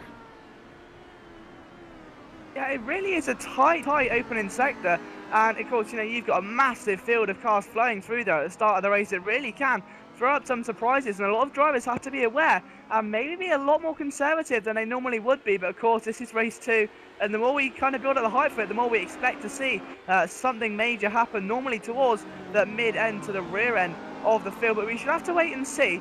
But it's a very, very tight opening complex, not to be underestimated by any driver, no matter where you start on the grid, and you have to take it with just as much caution if you start in 31st or in first place. No matter where you start, you have to treat that corner exactly the same, because it is not the most merciful corner on the circuit by far. And of course, we talk about the second race, we have to talk about the Hard Charger Award as well. That is currently being led by Pasi Valtinam with 50 spots gained, with Pablo Lopez in 2nd, 44 spots gained, Gregor Hutu, 40 spots gained, Timo Voll, 39 spots gained in 4th, and then Brett Wilson in the Alienators car, 32 spots gained. And that really does show how good Hutu has been on these second lots of races. So, will Lopez do it again? Will someone else come in? Will Hutu come through the field once again? We'll find out in just a couple of seconds' time. And we're going to go green in less than 2.5 minutes' time. And Marius is going to have the undue pleasure, for the first time in history, to run through the grid in about 30 seconds' time. Marius, are you proud? Are you happy? Yeah, I'm very happy, because the grid just looks once again interesting as hell. Pascal Nicolas once again a new pole setter here on pole. I can't remember we've had the same pole setter this season so far. Nevertheless, Pascal Nicolas putting the HBD on pole after scoring the 20th position. 2nd, Risto Unilainen. 3rd, Nick Thyssen. 4th, Jörn Jens. 5th, Jonas Nukarinen. Completing the 3rd row is Joe Jr. And I think the top 6 are looking way different than the last race. Just Jonas Nukarinen in there on 5th position, who we know from taking the pole position on Silverstone in the 2nd race. So he might have a shot at getting a good race start here. However, also Jörn Jens won race from pole position at Road America, and he is in 4th position here. So we're looking for a good start of these guys here. However, 20th position Gregor Hutu, 19th Jesse Niemann, Martin Krönke, maybe the only one having a really good chance from these cars after the 8th place finish. He will be starting in 13th in the 2nd race here. So Martin Krönke, after winning the 2nd race at Suzuka, may be favorite here at the start. We're going to go green in less than 30 seconds, and we're about to find out. Indeed, so we're going to have ourselves another 30-minute sprint race. Who will it be? Pascal Nicolas, as we've talked about, will be starting this race from the pole position. Union in the 2nd position with Nick Thiessen 3rd, Jörn Jens in 4th. It is going to be crazy down into turn number 1. Everyone strap yourself into your seatbelts. This is going to be a crazy, crazy ride down into turn number 1. The light back on the iRacing.com gantry. They're going to go red, then they're going to go green. We're racing for 30 more minutes here at Sebring International Raceway, waiting for them. And now they're out, and we're going racing. I tell you what, Jörn Jens has got a beautiful start. He is going to try and go all the way to the point into turn number 1, and he's going to do it. The best start I have seen all day. Jörn Jens straight into the 1st position. Absolutely amazing launch from Jörn Jens there in the backfield. A few cars running over the gravel, but so far everything looking fairly clean. Oh, so the guys No, there's absolutely carnage in the background. Jason Lovett involved in that one, escapes back to the pit lane. Michael Cranenberg also involved. I think Troy Schultz may have been. David Williams is off. David Williams has parked it on the exit of turn 2. He's escaped back to the pit lane. So one of the big names there that we expected to do well has suffered majorly in the opening stint. And Timo Evenen is getting down to the inside as they come down to the hairpin. These guys are still 2-3 wide in places as they come down into turn number 7. Evenen looking down to the inside. Marcus Thor hung out to dry. Nessie Neiman is going to get past him. And now he's going to try and work on the outside perhaps of Evenen as they come down now into turn number 9. A good start by Neiman for the first time in a while here. And I'm having a look back through the field as well. And Latalo is slow start by him. But it is 3 wide as they're coming out this corner. They touch. How big is involved? Crockett's involved, Cronin's involved, Aloma's involved. They tried going 3 wide, it didn't happen there, and Kroenke is out of the race. Oh no, it's absolutely catastrophic. That was never going to work. We said that we could expect some fireworks. I think we may as well have had the London Fire. That was absolutely incredible. And such a shame. Some of the big names there as well. You've got Aloma, David Williams, Riku Alatalo suffering a bad start as well. Major names here suffering bad. There's another car off in the background there. I think that's around the 25th position. But a catastrophic start. But some of these guys who've capitalised, like Gregor Hutu and company, let's take a look at the current order. Schmidt still leads from Nicholas. Absolutely crazy start so far. But just the top 10 want to re-establish itself now. Jorn Jenso, what a great launch by him, and I wonder if he's going to try and do a Gregor Hutu and maybe try and run away with this one, because at currently 2.3 second gap already over New Karian, and he's done a great job. Yeah, and he's got himself up into the 2nd position, moving his way through the field as well. Jorn Jens, one of the best starts I have possibly ever seen, from 4th position, running to make his way on the outside line into turn number 1. Got a great drive, a great start, great position by him now in that 1st position. And having a look, Pascal Nicolas has actually fallen back once again. He's now behind Pablo Lopez, Darren Marsh, Joe Jr. and Nick Thiessen, and Joe Jr. is looking down to the inside as they come down into turn number 7. Joe Jr. is going to complete the pass there, and he will move himself up into the top 5. Thiessen actually getting a little bit sideways coming out at 7. That is going to allow Darren Marsh to go past Pablo Lopez as well. So all of a sudden there, Thiessen is getting freight train as they come down into turn number 9. And then Lopez looking on the outside line of the 68 car. They're going to go 2 wide as they come out of turn number 9. And Pablo Lopez has now got the inside line. Will he be able to make his thing, or will he have to do the crossover? They touch! Oh, and no! Lopez into the air. And oh my God, and Lopez carries on. But Darren Marsh there is involved. I'm having a look back immediately, and it just looks as though Marsh came across there the front of Pablo Lopez's car, and Lopez once again a difficult day for an incident that was not his doing. Yeah, and it just seems to be the way the cookie crumbles at the moment. It's been a rather big cookie, and it seems to be all over the floor. But taking a look at the battle just in front of this, Jesse Nieminen trying to pass Nick Thiessen. Now he's got a great run as they come down this straight, looking to the inside, confident he can make this one stick into the right-hander. Let's see what Jesse's got. He's currently had a fantastic start right up the inside there. Nothing Nick could do. Say goodbye to that one. Jesse goes sailing away into the sunset, and a bit further back there, there's one man who's been sailing away backwards, and unfortunately it's Pablo Lopez. He is slowly going into the pit lane. It just hasn't been his afternoon, is it? No, Pablo Lopez brings that car in, and I think he's just trying to say, I've got to take that car to the garage. He is going to be out of the race, and after a great race one, Lopez's woes in the Glacier TV at ProtoICE Cup continues. It is Jorn Jens out front. The gap is now 2.3 seconds to 2nd position. 3rd place is a further 1 second back. Joe Jr. in the 4th spot, however, is charging, and his last lap time was slow, but in general he's been closing to the rear of the 29 car. Joe Jr. is one to watch, but behind him, Jesse Nieminen in 1 minute 47.816. Nieminen is having a great race today, and I'm having a look to see where everyone else is, and Nieminen is the only one who's really been able to get it going, as we have Aloma out of the race, David Williams out of the race, Rosselli out of the race, Lovett out of the race, Martin Kroenke out of the race, and we're just trying to figure out where Hutu is. He's all the way down in the 20th position. Nieminen really has had a dream start, hasn't he? Of course, he really has control of this championship at the moment. Hutu had a fabulous race 1. The race 2, he really is suffering at the moment. There you can see him. He's currently engaged in battle with Ilka Hapala. Henry Backman had a bit of a spin earlier on. Christoph Mag and Bircher. So these 4 dueling away very heavily right now. Hutu needs to really put on a champion's drive if he wants to come back from this one. Currently looking to the outside of Ilka Hapala. Nothing going on through there, but he's looking extremely feisty. He realises just how much is at stake. Up the inside he goes. It's still very risky side by side with Hapala. Chris pulls out of the way. way, and very sensibly so. I think the last thing you want to do in this series is get in the way of some of these guys like Hapala, like Gregor Hutu. But nonetheless, Hutu gained a position there. He's actually lost a bit of time to Hapala, but at the other end of the scale, Jesse Niemanen really has had a blinding start, hasn't he? He's flying at the moment, and if he could take a race win today, that would really push his chances of getting his championship if not Pablo Lopez, I beg your pardon, Gregor Hutu finishes lower than 10th position. Yeah, and having a look at Thibaut Yvonne, he's managed to work his way up into the 6th position. So Yvonne is starting to work his way through the field once again. He was behind that train of drivers before that incident. So Yvonne was always one who had to work his way through traffic later. But now he's got clean air. We'll see how he does in this race. Yvonne currently running in the 6th position. Ahead of him, Joe Jr. has fallen now back behind Jesse Niemanen. So Niemanen, as I say, is up into the 4th position now and is closing down 3rd and 2nd places respectively. They are just 2 seconds up the road, and Niemanen last time by a 1 minute 45.7 compared to a 1 minute 47.2 and a 1 minute 47.5.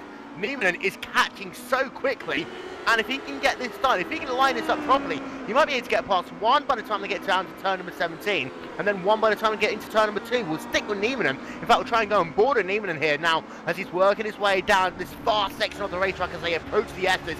You just flick that car to the left. You're on board of him now. Flick it to the left once again, then brake it all the way down into 3rd gear as you come into the S. Try not to have the curves too much. They do get you sideways if you go over them too badly. Niemanen did a good drive out of 16 now. He's got the chance to use that draft. You see, he's already putting up to the rear of Risto in the 29 car. He will try and complete the pass on Risto. He's looking down to the inside. As I said, he'll try and get 1 into turn number 17. He's got 1 already.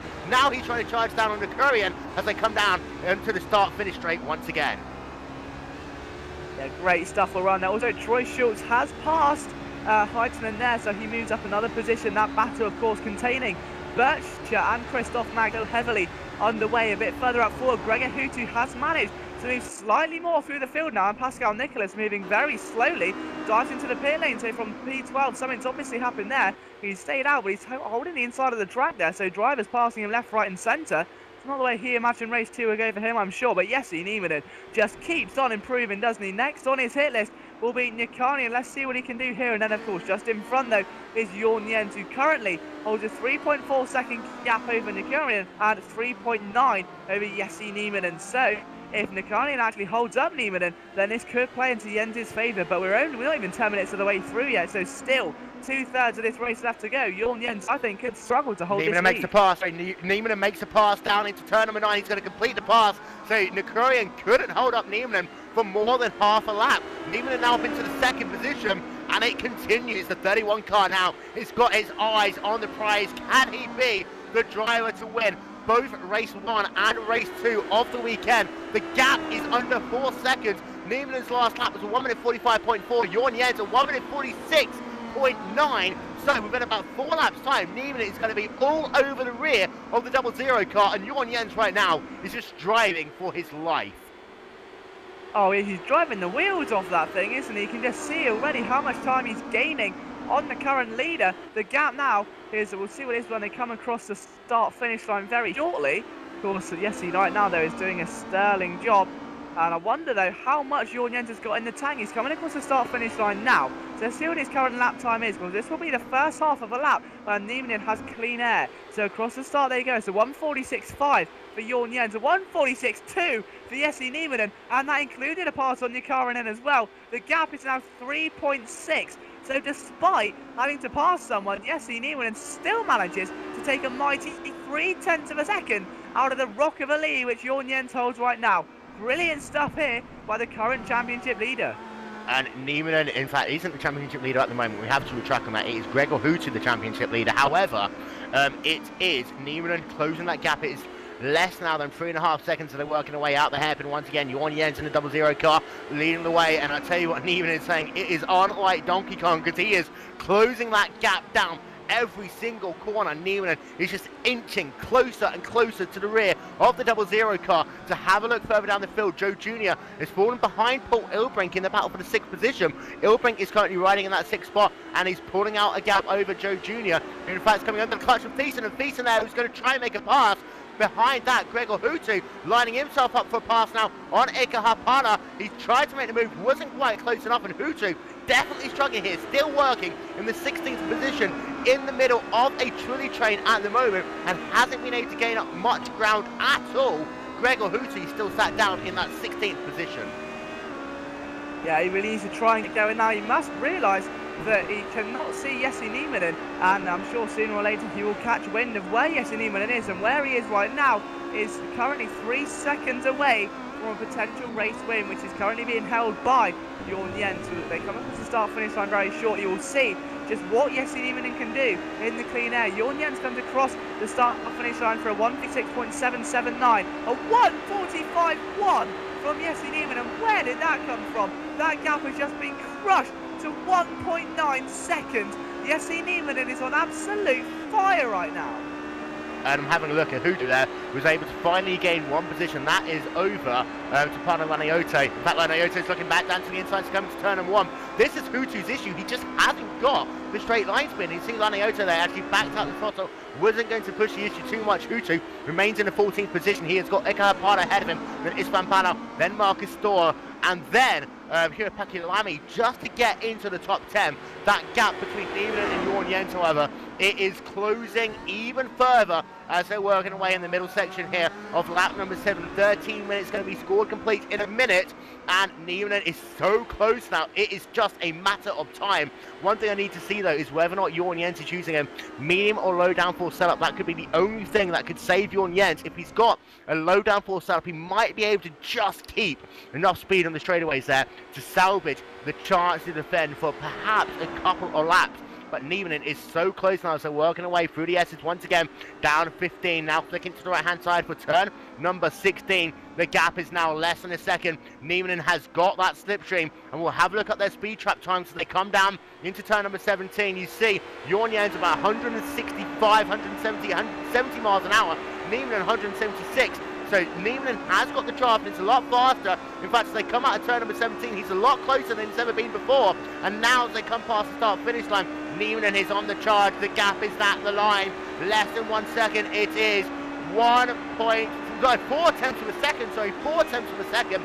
Niemanen working his way through turn number 1, almost touching the wall there, almost running over the curb. And it is a matter of waiting now for Jorn Jens, and it could be as soon as the hairpin this time by. Niemanen is just actually a little bit wider out turn number 4. This will give Jorn Jens just a couple of seconds reprieve, but as he's lining him up now, Niemanen, he's going to try and do the job down into the hairpin. He's lining himself up, he's closer than he's been before. You see there, Jorn Jens, is he going to make a big deal of it? They're coming down into the hairpin, is he going to make the move? Not quite, but Niemanen is so close now.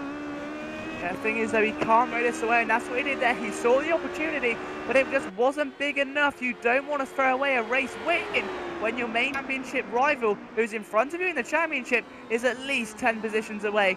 I think he has to think about this very, very productively right now, Jesse Niemanen, and just think of it strategically and wait for the move to come to him. The last thing he wants to do is end up crashing out and then letting Gregor Hutu pick up the pieces and maybe even get a top 10 here and pick up some valuable points, in which this race will be absolutely crucial. This could be championship changing right here if Jesse Niemanen can take a victory. Yeah, and Niemanen needs a point. We talked about how he needed to succeed in race number 2. They've got a little bit of lap traffic ahead of him. This will help Jorn Jens a little bit, being able to get the draft. However, Niemanen is so close. Carl Young is the car ahead of these two drivers. Jorn Jens now looking down to the inside of him. And at the same time, Niemanen is trying to close that gap. They're so close. He's going to make the move down to 17. Not quite close enough, but Niemanen is so close here. It is, as I say, a matter of moments. Surely now, actually, Jens running a little bit wide out of 17. Niemanen has closed that gap. It's now 2 tenths of a second as they come past the start-finish line. We're at half race distance. Niemanen is just howling the pressure on Jorn Jens. He gets a little bit wide coming out of turn number 1. Will he make the move down to the inside? Yes, he will do. Niemanen for the race lead down into turn number 2, and he will take the race lead there. Niemanen, who started this race, I'm going to say this once and once only, in the 19th position, is now your race leader. Incredible scene, it really is. Jesse Niemanen really does deserve. This is a champion's drive right now, and it could very well change the tide of the war between himself and Gregor Hutu. And Sorry, Gregor Liam, will we're going to not have be to too interrupt you. happy. There's a big crash. In fact, this one battle, they're just getting touched there by Tapano Vanayoto. There's a big battle going on. Gregor Hutu's now up into the 10th position. He's been able to pass Anataro, Tapano Vanayoto and Istvan Banal. Marcus Dorr is also involved in this. This field got very tightly bunched together, and Banal was so close to turning into Tapano Vanayoto there as they were battling for 13th position on the racetrack. Banal looking as though he's got himself a little bit of front left damage, not too much however. Marcus Dorr is right behind him. And this battle for the midfield, we haven't been able to see much of it because of Niemann, but Hutu managed to find his way up into the top 10, and that is going to be critical for him to keep the championship lead. Yeah, indeed it will, and he really has pushed his way through. I mean, that does not look like the friendliest of places, does it? That long line of just hungry hippos, if you will, just behind. All chancing now, they want to be inside that top 10, and Hutu strategically placed his car, waiting for the opportunities, and look at that, just behind Balog. Henry Bachmann is there, Marcus Storr is in there, they're almost 3 wide there, and Troy Schultz lost the battle there. He does it to the inside, he can't get it. Henry Bachmann there is going to suffer, and Schultz may try and come back up the inside the next corner. Does he? Yes, he does. Is it enough for the pass? No, but carnage all over the place. So how Gregor Hutu navigated his way through that without sustaining some sort of minor contact, I will never know. That does not look like the friendliest of racing environments right now. Yeah, and we'll try and recap what Hutu's charge in our post-race race. As he found a way finally to get through all of these drivers. It looks like he didn't have the straight line speed advantage. And Troy Schultz going a little bit wide there out of turn number 17 in that TNT racing machine. He's currently working in the 16th position and is trying close back down the rear of Henry Bachmann in that battle for the 15th position. To run through, however, your top 10 drivers is Jesse Niemann leading the way now, a 1.7 gap already over Jorn Jens in second, Timo Evening in third, Jonas Nakurian in fourth, Paul Ilbrank is now up into the 5th position as Risto in the 29 car is down into 6th, Joe Jr. in 7th, Nick Thiessen in the 8th spot of Ika Hapana in 9th, Gregor Hutu is rounding out your top 10. Riku Alatalo is in 11th position, and he's got Tapano Lanioto right behind him. Troy Schultz looking down to the inside as they come down into the hairpin. He will complete the pass there on Henry Bachmann as he managed to work their way now out of turn number 8, and Troy Schultz is back now into the 15th position. Yeah, great stuff there, but Troy's going to have to fight very hard to keep it though, isn't he? Because right now, he's in a very tight situation, being hounded by Henry Bachmann and of course the man behind him, Lamy, as well. So these guys are going to be really going at it. Of course, we're over halfway, so the time is slowly ticking by, and the drivers will be aware of this. And as time goes on, so will the desperation. They'll start to get a little bit more risky, thinking outside the box, and that's where the majority of the mistakes will come. But right now, though, up the front already, Jesse Niemann has a big lead. But look at this, this was Nukarinen actually losing a position here to Paul Liebring. And that's a great move by Paul into the final corner. But the question is, can Nukarinen get something going into turn 1? I think he's too far away. They got to start-finish line, it's official. Paul Liebring is at to P4. Stammering move there by Paul. And he'll be looking to set his sights on Teemu Livinen, who's in P3 at the moment. Indeed, yeah, Even is going to be his next target. The 85 car, Nakurian gets right up to the rear, almost tapping there Paul Ilbrank off the racetrack, and Nakurian loses any momentum he could have had there into turn number 5. But Ilbrank's last lap in the 10 car was a 1 minute 46.837, Even 1 minute 46.483. Of course, during that lap, Ilbrank had to make the pass on Nakurian in that battle for the 4th position. We'll keep an eye out on his lap times. Paul Ilbrank started this race down in the 15th spot, managed to work his way up now solidly into the top 5, running in that 4th position. Look at Evening's times overall, and it looks as though he's a little bit slower than Ilbrank behind him, and his time's been consistent. Ilbrank, however, really needs to put that pedal down just a little bit more to try and close what is essentially a 3-second gap on the racetrack with a little more than 10 minutes left to go in this race. Checking in with your race leader, Jesse Niemann in the 31 car. That gap is already 4 seconds over Jorn Jens. Niemann has had a great run now. As I said, he started this race from pole position, lost out to Gregor Hutu in the first race. This second race has all been going his way, and his main championship rival, Gregor Hutu, is down in the 10th spot, so he'll be able to gain up some of that ground he lost in the first race, as Niemann is trying to launch his chance now on the championship campaign. He had some difficult second races in the series, and it put him a little bit further down the championship from where he wanted to be, but is looking as though he's trying to work his way back up in this field. And in 475 points coming into this weekend, he really is actually going to get himself up into second position ahead of Martin Kroenke. Martin Kroenke is out of the race. He will be classified all the way down in the 34th position. Once this race is concluded, a huge disappointment there for Martin Kroenke, involved in an incident 3 wide in turn number 10, down on lap number 1. Having a look at the train that's forming behind Riku Alatalo once again. Stefano Laniotto looking down to the inside. He will try and complete the pass, but Laniotto's car just doesn't seem to want to work on the inside line of turn number 1. And all of a sudden, Laniotto is under a little bit of attack now from Istvan Balau. They almost touch, they come into turn number 2. Balau, however, manages to ease out the throttle just enough. And that train is forming behind Riku Alatalo once again with Laniotto, Balau, Troy Schultz and Marcus Thor all in the picture. Henry Bachmann is also just hanging on. Yeah, it's really starting to heat up in that battle now, of course, only into the final 10 minutes now, so tension starts to dive bomb there, and off goes Marcus Thor. That was never going to work. It looked like it didn't even turn in. Troy Schultz got collected and swiped out there, and he's currently parked on the track. I don't know if he can get it going again, but that was a brave move to say the least. Just going to try and I watched the replay there and see what happened. It was a very brave by Storr. Dived out way too late, tried to correct the slide, and as he came back across, just nothing Troy could do. He tried to turn in and just got clobbered by Storr there. So unfortunately for Troy Schultz, it's a very poor race for him. He's back in the pit lane now, and that's what I was talking about, Will. As soon as you hit those final 10 minutes, the pressure rises and the mistakes inevitably come.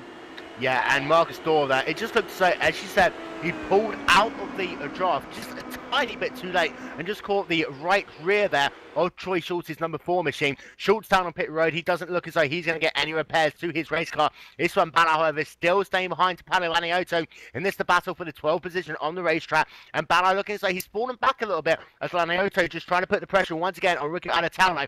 This is the battle for the 11th, 12th, 13th positions on the racetrack. Marcus Thor is also out of the race. And this moves Henry Bachmann now up into the 14th position with Jure Pekilame up now into the 15th spot.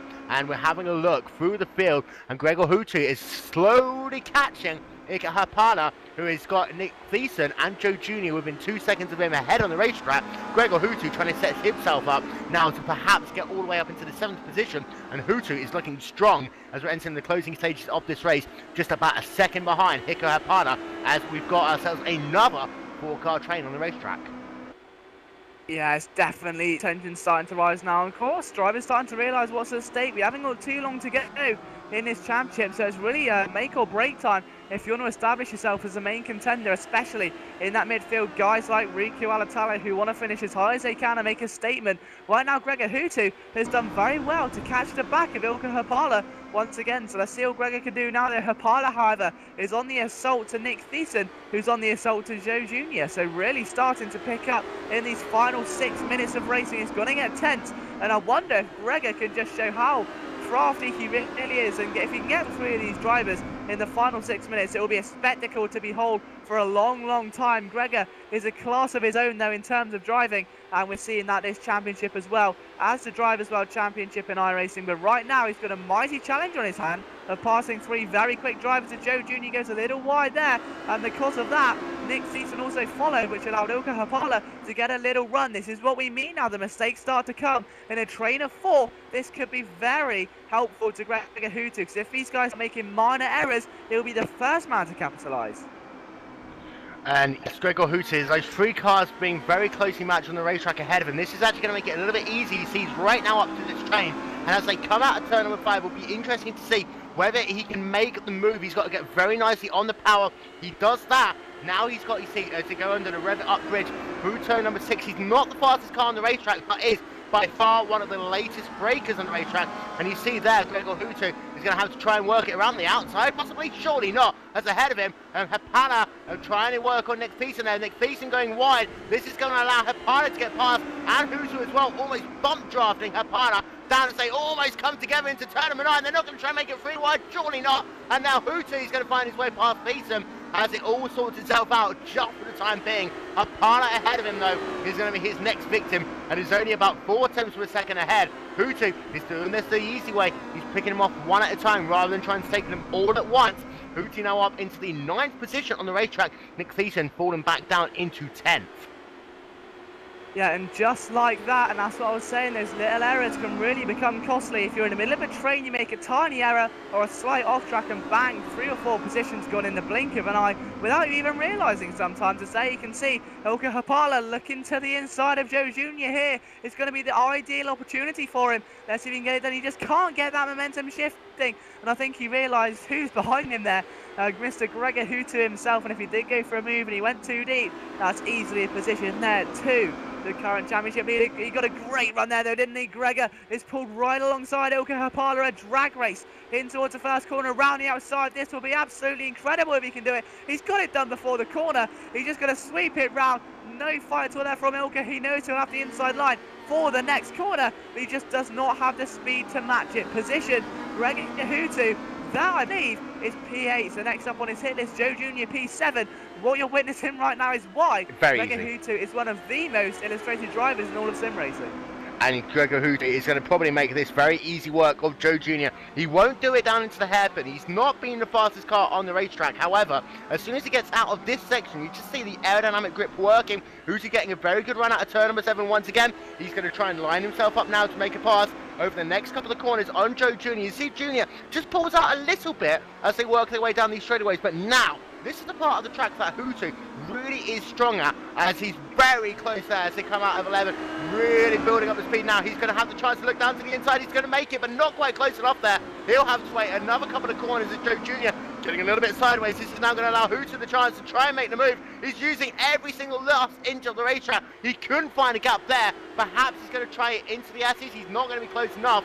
And now you'll see as they come out of the S. In fact, I'll take that back. Hutu is going to try and make a move down into turn 16. He will complete the pass there and a beautiful maneuver down into turn 16. Hutu moves himself up now into the 7th position. Joe Jr. is now also under attack there from Ilka Hapala. It's going to be a drag race down the back straight, but you see also that Joe Jr. on the outside line, he's actually going to make it work. He's going to retake that 7th position as they come down into 17. It's Hutu on the inside, and Hutu looking as though finally he's going to finally get that pass done. And Joe Jr. back under attack once again from Ilka Hapala, but the draft from the rear of Gregor Hutu will keep Junior going as Hapala actually there just loses a position almost there to Nick Thiessen. Thiessen can't work that inside line either, as we saw Lanioto struggling a little bit earlier on. But Gregor Hutu now up into the 7th position, and we're having a look at the points difference. It is 84 points that Hutu will get for finishing in this spot, if indeed he manages to stay there. As in fact, to take that back, he's actually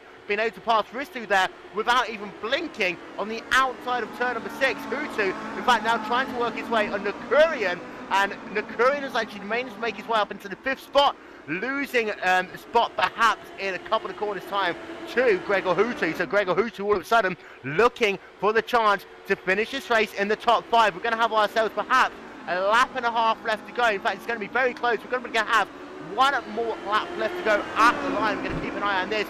Jesse Nieminen is your race leader. The gap is 13 seconds over Jorn Jens, working his way now down into turn number 17, and we're going to keep an eye out on him. It's very close to the time limit, but it looks as though we're going to make him go around one more time. Nieminen has got one more lap. The white flag is in hand. Gregor Hutu, however... What does it? Trying to cut across the wheel. He's been watching for a few moments. It's Pekka Lamy. I know it's never going to work. These three have been locked in battle for a few moments now. A few corners have been switching. So I've been watching, just waiting to see if I get the moment right. But Pekka Lamy was the back of Henry Backman and Lina Lutu. So what happened here? He got alongside Backman and a slight tangle there. Nothing really either one could avoid. It was just a slight little touch and off went him, and that was just unfortunate there. But both of them carry on. Backman didn't really lose too much. I don't think it was significant enough to bring damage to his car at this stage in the race.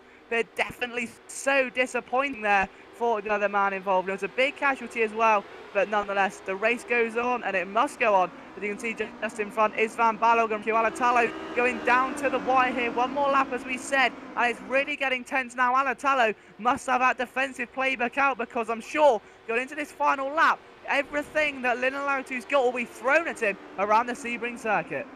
And Gregor Hutu is able to make his way up into the 5th position as well. Was able to get around Yunus Nakurian and away from our screens, unfortunately. But Hutu is now up into the 5th position, so it's damage limitation now in the latter stages of this race. Hutu finally managing to claw back some of that deficit that it looks certain that he might have encountered earlier on. Meanwhile, Jesse Nieminen is down onto the back straightaway for the final time. He has got himself now just one corner left to go for victory here at Sebring. Earlier on, he lost out at the start. He lost the chance to win the race because Gregor Hutu blew around the outside of him into turn number 1.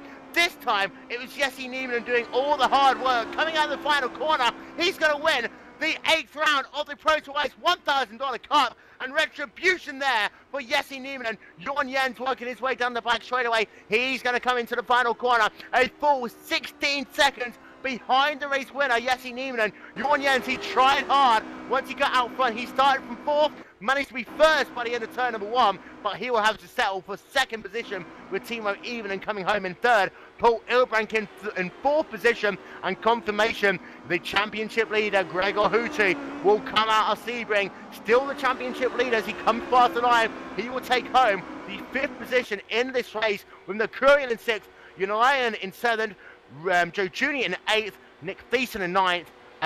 Joe Jr. in 9th and Nick Thiessen rounding out your top 10. And 2 stories of the day, I have to say. 3 stories of the day, Liam. Jorn Jens, great start. Going to cut across quickly. Riku Alatalo is on Balog down the line. A drag race to the line. Balog does it, I think. He just Balog does it. He does it. Balog got it. The fun, literally, the last opportunity of the entire race. And that one did come down to the wire in every meaning of the word. He left it extremely late, but it paid off. Great stuff there by Svan Balog. Yeah, 28 one-thousandths of a second was the gap there at the line between Istvan Balog and Riku Alatalo. Alatalo moving himself down into the 12th position by literally inches on the racetrack. We'll run through your field as they're all kind of now past the start-finish line waiting for Esa Hitenen. Actually, he's the last driver on the lead lap. He's going to come past the start-finish line and claim 20th, 19th position even, as Juha-Pekka Lamy, of course, was relegated with incidents on those last couple of laps. But it is Jesse Nieminen, your race winner. A 17-second gap over Jorn Jens in 2nd, Timo Evenen in 3rd, Paul Ilbrank in 4th, Gregor Hutu in 5th, Jonas Nakurian in the 6th position with Risto Unalion in 7th, Ika Hapala in 8th, Joe Jr. in 9th, Nick Thiessen running out your top 10. Istvan Balog, we talked about how he snatched 11th place away from Riku Alatalo there in the last corner of the last lap. Tapana Lanioto comes home in 13th, Henry Backman 14th, Pascal Nicolas from starting the race on pole finishes only in 15th position with Christoph Mag in 16th, Scott Bircher in 17th, Stefan Schmitz in 18th, Esther Hayton in 19th, and then your 20th place driver is Juha-Pekka Lamy. And I have to say, Liam, 3 big moments in that race. The first one, Jorn Jens managing to work his way around 3 cars at the start of the race. The second one, the charge of Jesse Nieminen from, I can't even remember, 19th position on the grid, all the way to take victory. And then finally, Gregor Hutu's late race charge from outside the top 10, finally finishing in the 5th position. It's almost like they're in competition with each other, wasn't it, to see who could have the most impressive race on a broadcast, and both of them are very worthy contenders, but yes, he Nieminen took that by storm, and he needed to do that. He needed that motivation boost, knowing that Gregor beat him in race 1. He needed a massive result today, and he did just that, didn't he? Just stormed through the field and stamped his authority all over that Sebring circuit, and whilst Hutu put on a gallant charge up towards the front, it just wasn't enough to take the victory, so a massive chunk of points has been eaten out of Gregor Hutu's lead in the championship, making the last couple of rounds of this championship ever more exciting. And at this time, we'd like to welcome into the GlacierTV booth Timo Evenen, who came home in the 3rd position. And Timo, crazy second race out there. Yeah, that was pretty intense. There seemed to be a lot of trouble with the others. I think I passed. I think I was given like 10 positions due to crashes in front of me, so I would never have thought I would get P3 at the end of the race. And I mean, you started that race in the 85 car. You started this, the second race of the day, in the 12th position. Some solid finishes from you today. 2 top 10 finishes, and overall, you can't be much more happy than that. No, definitely not, considering the small amount of time me and Jason put into this. We started practicing about 2 hours before, so we didn't really have any expectations coming into the race, just to have 2 really fun races, and I achieved that by a lot. I had awesome race with AJ in the first race, side by side several times. So even though there's some lag, sometimes you can still race side by side and have really fun. And we've got ourselves a bit of a week's break now. We're going to come back in 2 weeks' time to Road Atlanta. And I think when we look forward to there, it's going to be a completely different story. Mainly, such a short track, traffic's going to be a big factor in the race. Oh, indeed it will. Yeah. Of course, Sebring was going to be bad. Oh, sorry. Yeah, Liam, I'm not talking to you. This is driver interviews. Timo, carry on. Yeah, for sure. It's quite a short track compared to this one. So lapping cars and just traffic in general is gonna be a part of the strategy for a lot of guys, I think. And we'd like to apologise to the silly little emo there for talking over you. We love you really, Liam, of course. We only call you an emo because we like you. But Timo, congratulations. A good day's racing for you here at Sebring, and we'll hopefully talk to you in 2 weeks' time. Meanwhile, we're going to talk to a couple of other drivers in the post-race show. First of all, we're going to talk to Jorn Jens. Jorn, a great start in that second race. 4th place to 1st, but then it was just a waiting game as Jesse Niemann got closer and closer and closer.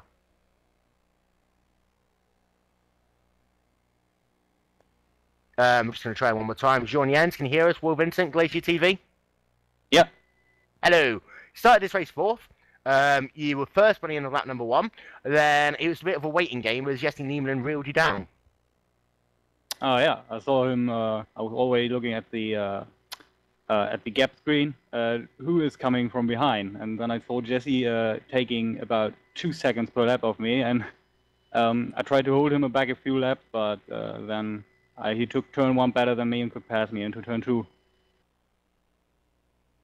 And take us back to that start. It just looked as though you were absolutely perfect on the revs, getting the launch. Did you really think you could get into turn number 1 first? I had to try. I totally hit the start, and the other guys didn't. Or at least some of them, so I could pass them. And a good second place finish overall, and that's kind of what you're after. But 2 weeks time, Road Atlanta, looking for a similar good performance? Yeah, I think my favorite track in the sim, so I'm really looking forward to it. Jorn Jens in the 00 machine comes home in the 2nd position. Moving a little bit further down the field, down into 4th position, Mr. Paul Ilbrank. You had yourself a very interesting race today. That 4th position was very hard fought for. Yeah, well, most of the guys in front work by crashing, which was a bit painful to see because I saw quite some teammates going off in front of me, but yeah, it was a good race. And that second race, second start, very chaotic. I mean, you started that race, that's race number 2, and I can't believe they started in the 15th position, but managed to work your way through the field, and there's kind of carnage going on all around you, but you somehow just managed to avoid it. Yeah, I don't know who it was, but some i3OD car came on the inside towards turn 1, and I just gave him room because he had a better start, but he made contact in front of me, which I just could avoid. So yeah, for the rest the start went pretty clean for me at least, but I'm sure it's different for other people. And 2 good races today, kind of helping a championship course just a little bit. 2 weeks time we head over to Road Atlanta, and I'm guessing that you're looking for more of the same. Yeah, with a good setup here, which was really down to the team and team efforts. And a special thanks to Rob Gus, who's really the driving force behind our HPD team at the moment. So big thanks to him. And that was Paul Ilbrank, who came home in the 4th position. A little bit further down the field, Mr. Joe Jr. You were moaning earlier on the fact that we didn't talk about it. You got yourself a nice top 10 finish here today, and we're involved in a lot of battles on the racetrack with Ika Hapana, and I'm trying to figure out who was involved in it, but it was a huge battle there going on around you from the entirety of that second race. Yeah, I had Nick Thyssen behind me for the whole race, and then in the last part Gregor and Ika came out of nowhere, and I think I annoyed them a bit with the low downforce. And low downforce seems to be the way to go if you want to defend a position. And you are on the better drivers to really kind of hold that momentum down the long straightaways. But just how difficult was it to keep that car going in the twisty section at the start of the lap? Oh man, you have to be totally concentrating to keep on the line. It's really difficult, especially when the car is filled with fuel. And sorry, I'm having a look down, and that 9th place finish in one of the better finishes you've had this season. I'm just having a look as well at your start position. You know, you started in 6th, but is that the best you could have expected from this second race today? I really don't think I could have done any better, to be honest. I'm pretty happy where I finished. I don't think I could have done any better. And 2 weeks' time, we head over to Red Atlanta, looking for another strong finish. Road Atlanta is a lot. The track is a lot shorter, so I guess times will be closer as well. Should be fun as well. Yeah, I'm looking forward to it. 10-4, and that was Joe Jr. coming home in the 9th position. We've got time just for one more chat, and that is with Roderick Cronin. And Roderick, you're one of those drivers who had a difficult day here today, involved in an incident early on in race number 2. Take us through it. Yes, first race was pretty okay, but then in second race I didn't have the best start, but was pretty okay. And then I was driving next to my teammate Joe, and Darren got past me. I braked a bit too late, and because of that I had a really bad entry to a turn. And then my 3ADs, my 3AD guys thought they could take advantage of that, and we went 3 wide in a place where you can't really go 3 wide, and we had a big crash. And that is surely disappointing for you, and I know that you and your Radical guys put in a lot of effort for this racetrack, and just looks as though that the result that could have been just didn't happen because of that incident on lap number 2. But, I mean, the only thing we can really do is look forward to Red Atlanta in 2 weeks' time, and I know that you're strong there from other cars, but do you think you're going to be able to make it work in the NMP2 car? Yes, definitely. I'm really looking forward to Road Atlanta. And that was Roderick Cronin, say, involved in that incident on lap number 2. I'm aware that Race Control are reviewing the incident, which involved Roderick Cronin, as I said, with Martin Kroenke and also Aleski Aloma. So that's all the time we have for interviews. Liam, final thoughts? Oh, absolutely incredible race. Just everything that we expected would happen did, and then just quadrupled our expectations. Really great stuff out there. We had the first race, but before we go, I believe you've actually found Riku Alatalo. So Riku, I actually said your name right now, so I'm sure you'll be proud of that one. But obviously you've had 2 reasonably good races today. You had a good result in the second one, despite having literally raced to the line. How was that for you? Well, from lap 1, I had a lag contact with Anthony Roselli, and that damaged my car very badly. I was running low downforce, and I was barely going faster than the medium downforce guys down the straight, so my top speed was affected, and with the low downforce I obviously had lower cornering speed, so I formed quite a nice train of, I think, 5 cars at one point. It was quite a race to finish at the end. Yeah, I mean, sorry, Will. I was going to say, Ricardo Pikachu, that last race to the line. I do a different one each week, don't worry. More fun coming next week. But that last race to the line with Isvan Bilal, was there anything you could have done differently to kind of like keep that 11th position? Well, I think I could have maybe. There's always ifs and buts, but I maybe could have taken the corner a bit better, maybe got on a throttle on a little bit sooner, I don't know. Well, but time I didn't win. Go on, Liam. Carry on. That's fine. Just, I mean, obviously that was an astounding finish there, Riku, and it just shows how close the field really is as well. But in terms of the championship and heading into the next circuit, which is Road Atlanta, what are your kind of thoughts on the circuit? Do you think you can maybe snag a good result there? Well, I've always had good pace at Road Atlanta, as shown by the Drivers' World Championship race there. where I finished second. So looking forward to that track. I quite enjoy it. At And least, I have to ask Rico, how does it feel to actually finish this heat too? it's yeah, I was saying it on the last lap. It was very close to not finishing because the damage, my fuel consumption was higher.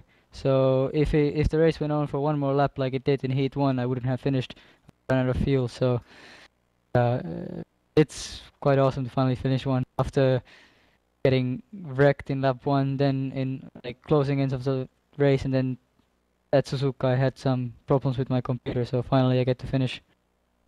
And that was Rico Alatalo. He said he came home in the 12th position, just 12 1,000ths of a second behind Van Battle in that last dash to the line. Liam, I've asked you for the first half of your closing thoughts. You now have the second half that you can do as we look forward to Road Atlanta. Yeah, I mean, we thought the traffic could have been a problem here at Sebring, but I'm sure Road Atlanta's only going to get doubled. It's such a tricky circuit to master, and it's really going to be about consistency as opposed to speed there. But for this race, we just saw everything that could have possibly happened. When it came down to the wire with Rico Alatalo's race, we saw a tremendous run through the field by both Jesse Niemann and Gregor Hutu, and it really just showed us just how powerful these guys are. You know, it doesn't matter where they start in the field, they can still push their way to the front, and that's a strong indicator as to why they're leading the championship. And of course, next week the GlacierTV ProtoICE $1,000 Cup takes a week off. It will return in 2 weeks' time for heats number 9 and 10 at Road Atlanta. We're getting to the shorter tracks on the schedule for a couple of weeks now, and traffic really is going to be a key factor both at Road Atlanta in 2 weeks' time and then also at Phillip Island the week after that. And of course, we've got ourselves after Phillip Island, we've got perhaps Motegi and then Spa-Francorchamps to end off the season. We're going to be going all the way through to the beginning of January for this, the ProtoICE $1,000 Cup. Meanwhile, don't forget, tomorrow the Lotus 79s will be doing battle once again in the Classic Grand Prix World Championship. Earlier start time for that, it will be 2:30 p.m. at GMT instead of the normal 4:30 time because some drivers want to race around at Brazil in the last Formula 1 race of the year. Who cares? But of course, we've also got the 16th Street Racing League from Loudon. That will be on Tuesday, 9 p.m. Eastern time will be the start time for that. Then next Saturday, the slimmed down iRacing Super Saturday will kick off with the Pro Series of Road Racing, which will be at the historical Silverstone layout, one of the fastest tracks you'll see all season long.